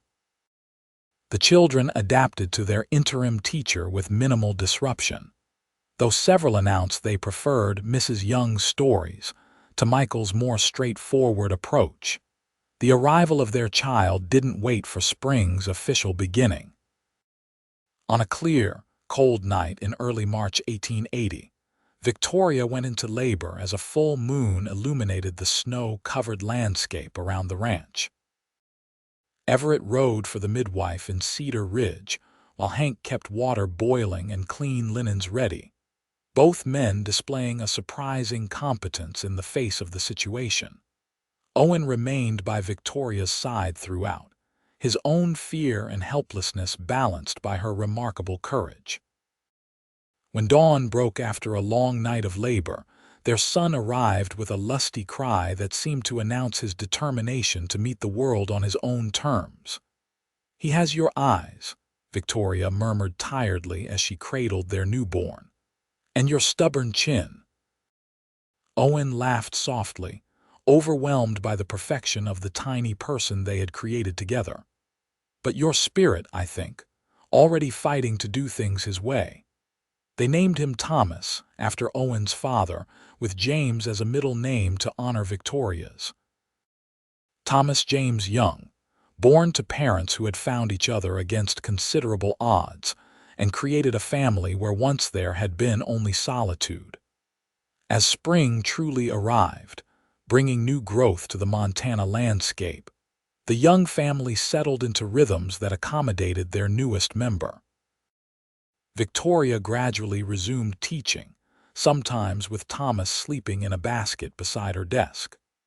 Owen found unexpected joy in the quiet moments of holding his son while managing ranch business, the baby's presence a reminder of everything he now worked to preserve and protect.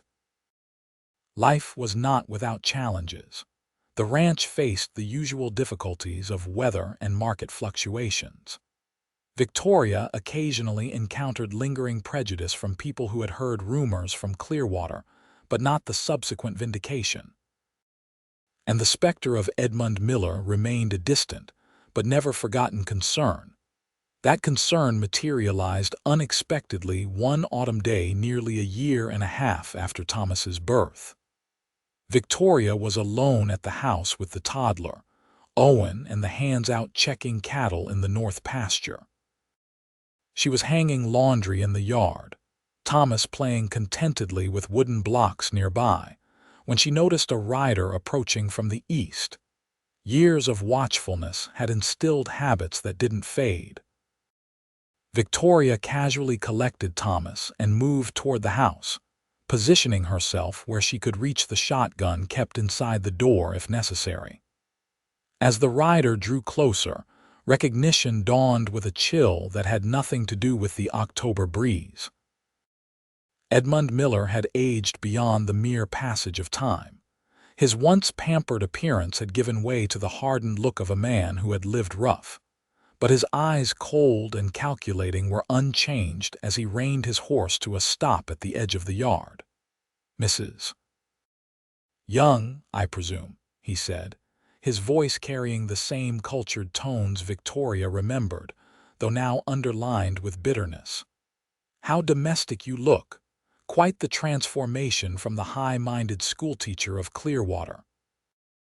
Victoria held Thomas closer, her heart racing but her voice steady when she replied. "What do you want, Edmund? You're a wanted man. It's dangerous for you to be here." He laughed, the sound harsh and without humor. "Dangerous has been my constant companion these past 2 years, thanks to you. I've lost everything: my family's position, my future prospects, my freedom to move openly in society." "You lost those things through your own actions," Victoria countered. "The truth eventually came to light, as truth tends to do." Miller's expression darkened. "Truth is malleable, Victoria. Something I thought you understood when you threatened me with your accusations. I simply played the same game, but better." "It wasn't a game," Victoria said sharply. "You hurt that child. You would have hurt others if you weren't stopped." Miller waved a dismissive hand. "Ancient history now. What matters is the present. And presently, I find myself in need of funds to continue my journey south. Mexico, I think. Somewhere beyond the reach of territorial marshals with their tedious warrants." Victoria took a step back toward the house. "We have no money for you." "Don't insult my intelligence," Miller snapped, his refined facade cracking. "This is a substantial operation. Cattle, horses, equipment, all representing capital. And I'm certain your cautious husband keeps emergency funds somewhere on the property." Thomas began to fuss, sensing his mother's tension. Victoria soothed him automatically while calculating her options. The men were too far away to hear a shout or gunshot. The nearest neighbor was miles away. Her only advantage was Miller's ignorance of the property layout and resources. "The ranch money isn't kept in the house," she said, which was partially true. Most of their funds were deposited in the bank in Cedar Ridge, but Owen did maintain a small reserve for emergencies. "My husband handles all financial matters when he's in town." Miller studied her with narrowed eyes, clearly assessing the truthfulness of her statement. "Then perhaps I should wait for his return," he suggested. "We have much to discuss, your husband and I." Victoria felt cold fear at the thought of Owen riding unsuspectingly into a confrontation with Miller. "He won't be back until nightfall," she said, "and he won't be alone." "Then you and the child will have to serve as persuasion," Miller replied, dismounting with fluid grace that belied his rough appearance. "Shall we wait inside? The autumn air has a bite to it." Victoria took another step back, reaching for the door handle behind her. "We're not going anywhere with you, Edmund." His hand moved to the gun at his hip, not drawing it, but making its presence known. "I'm not asking, Victoria." What happened next occurred with the swift clarity of a moment where time both slows and accelerates. As Miller took a step forward, Thomas squirmed in Victoria's arms, dropping his wooden block. The toddler's distressed cry momentarily distracted Miller just long enough for Victoria to throw open the door and lunge inside, slamming it shut behind her. She moved with the efficiency of someone who had mentally rehearsed such moments. Thomas was placed quickly in the furthest corner of the room, behind the solid wood of the kitchen table turned on its side. The shotgun was in her hands and loaded within seconds, just as Miller's boot connected with the door. "Victoria," he shouted, the refined veneer completely gone now. "Open this door or I'll break it down." "You're trespassing on private property, Edmund," she called back, her voice remarkably steady. "I'm armed and will defend my child. Leave now while you still can." His response was another powerful kick that splintered part of the door frame. Victoria aimed the shotgun, her hands firm despite her racing heart. The next kick dislodged the door partially from its hinges, creating an opening through which Miller's enraged face was visible. "Last warning," Victoria said clearly. Miller's answer was to force his shoulder against the weakened door. As it gave way, Victoria fired. The blast in the confined space was deafening. Thomas screamed in terror, but Victoria couldn't go to him yet. She watched as Miller staggered backward onto the porch, clutching his side where the shotgun pellets had torn through his coat and into flesh. "You shot me," he gasped, genuine shock in his voice. "You actually shot me." Victoria kept the shotgun trained on him as she reached for the spare shells with her free hand. "I told you I would defend my family," she said. "Now get on your horse and ride away, Edmund. I won't miss a second time." Blood was spreading across Miller's shirt, but the wound didn't appear immediately fatal. He straightened with effort, hatred plain on his face. "This isn't finished," he warned, though he began backing toward his horse. "I'll be back, and your farmer husband won't save you then." "My farmer husband would have killed you where you stand," Victoria replied with cold certainty. "I merely wounded you. Remember that if you're ever foolish enough to return." Miller mounted his horse awkwardly, still pressing one hand to his bleeding side. The last look he cast toward Victoria contained such malevolence that she instinctively tightened her grip on the shotgun. Then he wheeled his horse and rode away, leaving a trail of blood drops on the yard's packed earth. Only when he had disappeared from sight did Victoria lower the shotgun and rush to Thomas, gathering her sobbing child into her arms with murmured assurances that everything was all right, that Mama had handled the bad man, that they were safe now. The wait for Owen's return was the longest of Victoria's life. She kept the shotgun close, Thomas closer, and her eyes constantly scanning the horizon for any sign of Miller's return, or finally, her husband's approach. When she spotted 3 riders coming from the north pasture, relief made her knees weak, though she maintained her vigilant position. Owen's face, when he galloped into the yard ahead of Everett and Hank, showed he had already spotted the broken door. He dismounted before his horse had fully stopped, rushing to where Victoria stood with Thomas in her arms and the shotgun still ready at her side. "What happened?" he demanded, his eyes quickly checking them both for injury before surveying the blood spatters on the porch. "Are you hurt?"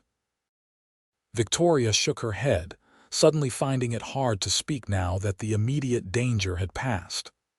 "Edmund Miller," she managed. "He wanted money. I shot him when he broke down the door." Owen's expression hardened with cold fury as he gently took Thomas from her arms, passing the child to Everett, who had joined them. Only then did he pull Victoria into a fierce embrace, his heart pounding against hers. "Did you kill him?" he asked quietly. "No," she replied against his shoulder. "Wounded him in the side. He rode off, but he was bleeding heavily." Owen nodded, processing this information. "Everett, take Thomas inside through the back door. Hank, check the perimeter and then ride for the sheriff. Miller can't have gone far if he's badly wounded." The men moved to obey as Owen held Victoria at arm's length, his eyes searching her face. "You did exactly right," he told her firmly. "Exactly what you needed to do to protect yourself and Thomas." Victoria nodded, the delayed reaction setting in now that she was no longer alone. "He said he would come back," she whispered. "That it wasn't finished." "It is finished," Owen assured her, his voice leaving no room for doubt. "One way or another, Edmund Miller won't threaten our family again." The prediction proved accurate, though not in the way any of them expected. Sheriff Hayes arrived the following morning with news that Miller's horse had been found grazing unattended near Thompson's Creek, about 5 miles from the ranch. A search revealed Miller himself collapsed among the rocks, dead from blood loss and exposure. "Looks like he tried to bind the wound himself, but couldn't stop the bleeding," Hayes explained as they stood in the kitchen, the broken door already being repaired by Everett. "From the trail, I'd say he got disoriented from blood loss, wandered off the main path, and couldn't find his way back." Victoria received the news with a complex mixture of relief and regret, not for her actions, which had been necessary to protect her child, but for the waste of a life that could have taken such different paths. "Thank you for letting us know," she said quietly. Hayes nodded, understanding in his weathered face. "You did what any mother would do, Mrs. Young. The law is clear on defending your home and family. There won't be any charges." After the sheriff departed, Owen found Victoria sitting on the porch steps, watching Thomas play with the ranch dog in the yard. He sat beside her, not speaking at first, simply offering his presence. "I keep thinking about how differently things might have gone," Victoria said finally. "If I hadn't reached the shotgun in time, if Thomas had been in another room, if you had been here alone." Owen took her hand, his grip warm and solid. "But none of those things happened. You protected our son, yourself, our home. You've always been stronger than anyone gave you credit for, Victoria." She leaned against his shoulder, drawing comfort from his steadiness. "I don't feel very strong right now." "That's because the danger is past," Owen said wisely. "It's after the fighting's done that we feel the weight of what happened. That's natural." They sat together as the sun began its westward descent, painting the ranch in golden light. Thomas's laughter as he played with the dog provided a counterpoint to the serious conversation, a reminder of the life they had built and would continue to build together. "What now?" Victoria asked eventually. Owen's arm tightened around her shoulders. "Now we go on. We raise our son, run our ranch, teach our neighbors' children. We live the life we've chosen without looking over our shoulders anymore. The simplicity and truth of his answer resonated with Victoria. The threats that had shaped so much of their beginning, first her banishment, then Miller's pursuit, were finally behind them. What remained was the foundation they had built together, a home, a family, a community. "I would like that," she said softly. "Very much." As twilight settled over the Montana landscape, Owen and Victoria Young remained on their porch, watching their son play in the yard that was unquestionably his birthright and home. The broken door was being mended, just as the last shadows of their past were finally fading into memory rather than threat. The future stretched before them, not without challenges, as no life on the frontier could be, but free from the specific dangers that had followed Victoria from Clearwater. In their place was the promise of seasons unfolding in their natural rhythm, of Thomas growing into the legacy they were creating for him, of a love that had begun in crisis but flourished in peace. "Not anymore," Owen had said to a frightened woman hiding in his barn on a stormy night. Words that had changed both their lives by offering something Victoria had nearly forgotten existed: hope. Now, with the worst behind them and the best still unfolding, those words remained their truth and their promise to each other.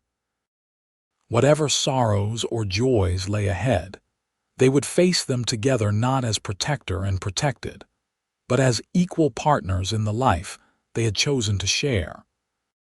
As darkness settled over the Montana wilderness, lights glowed from the windows of the Young ranch house, spilling warmth into the gathering night. Within those walls, a family that had been forged through courage, compassion, and love prepared for the peaceful night ahead, secure in the knowledge that they were exactly where they were meant to be together.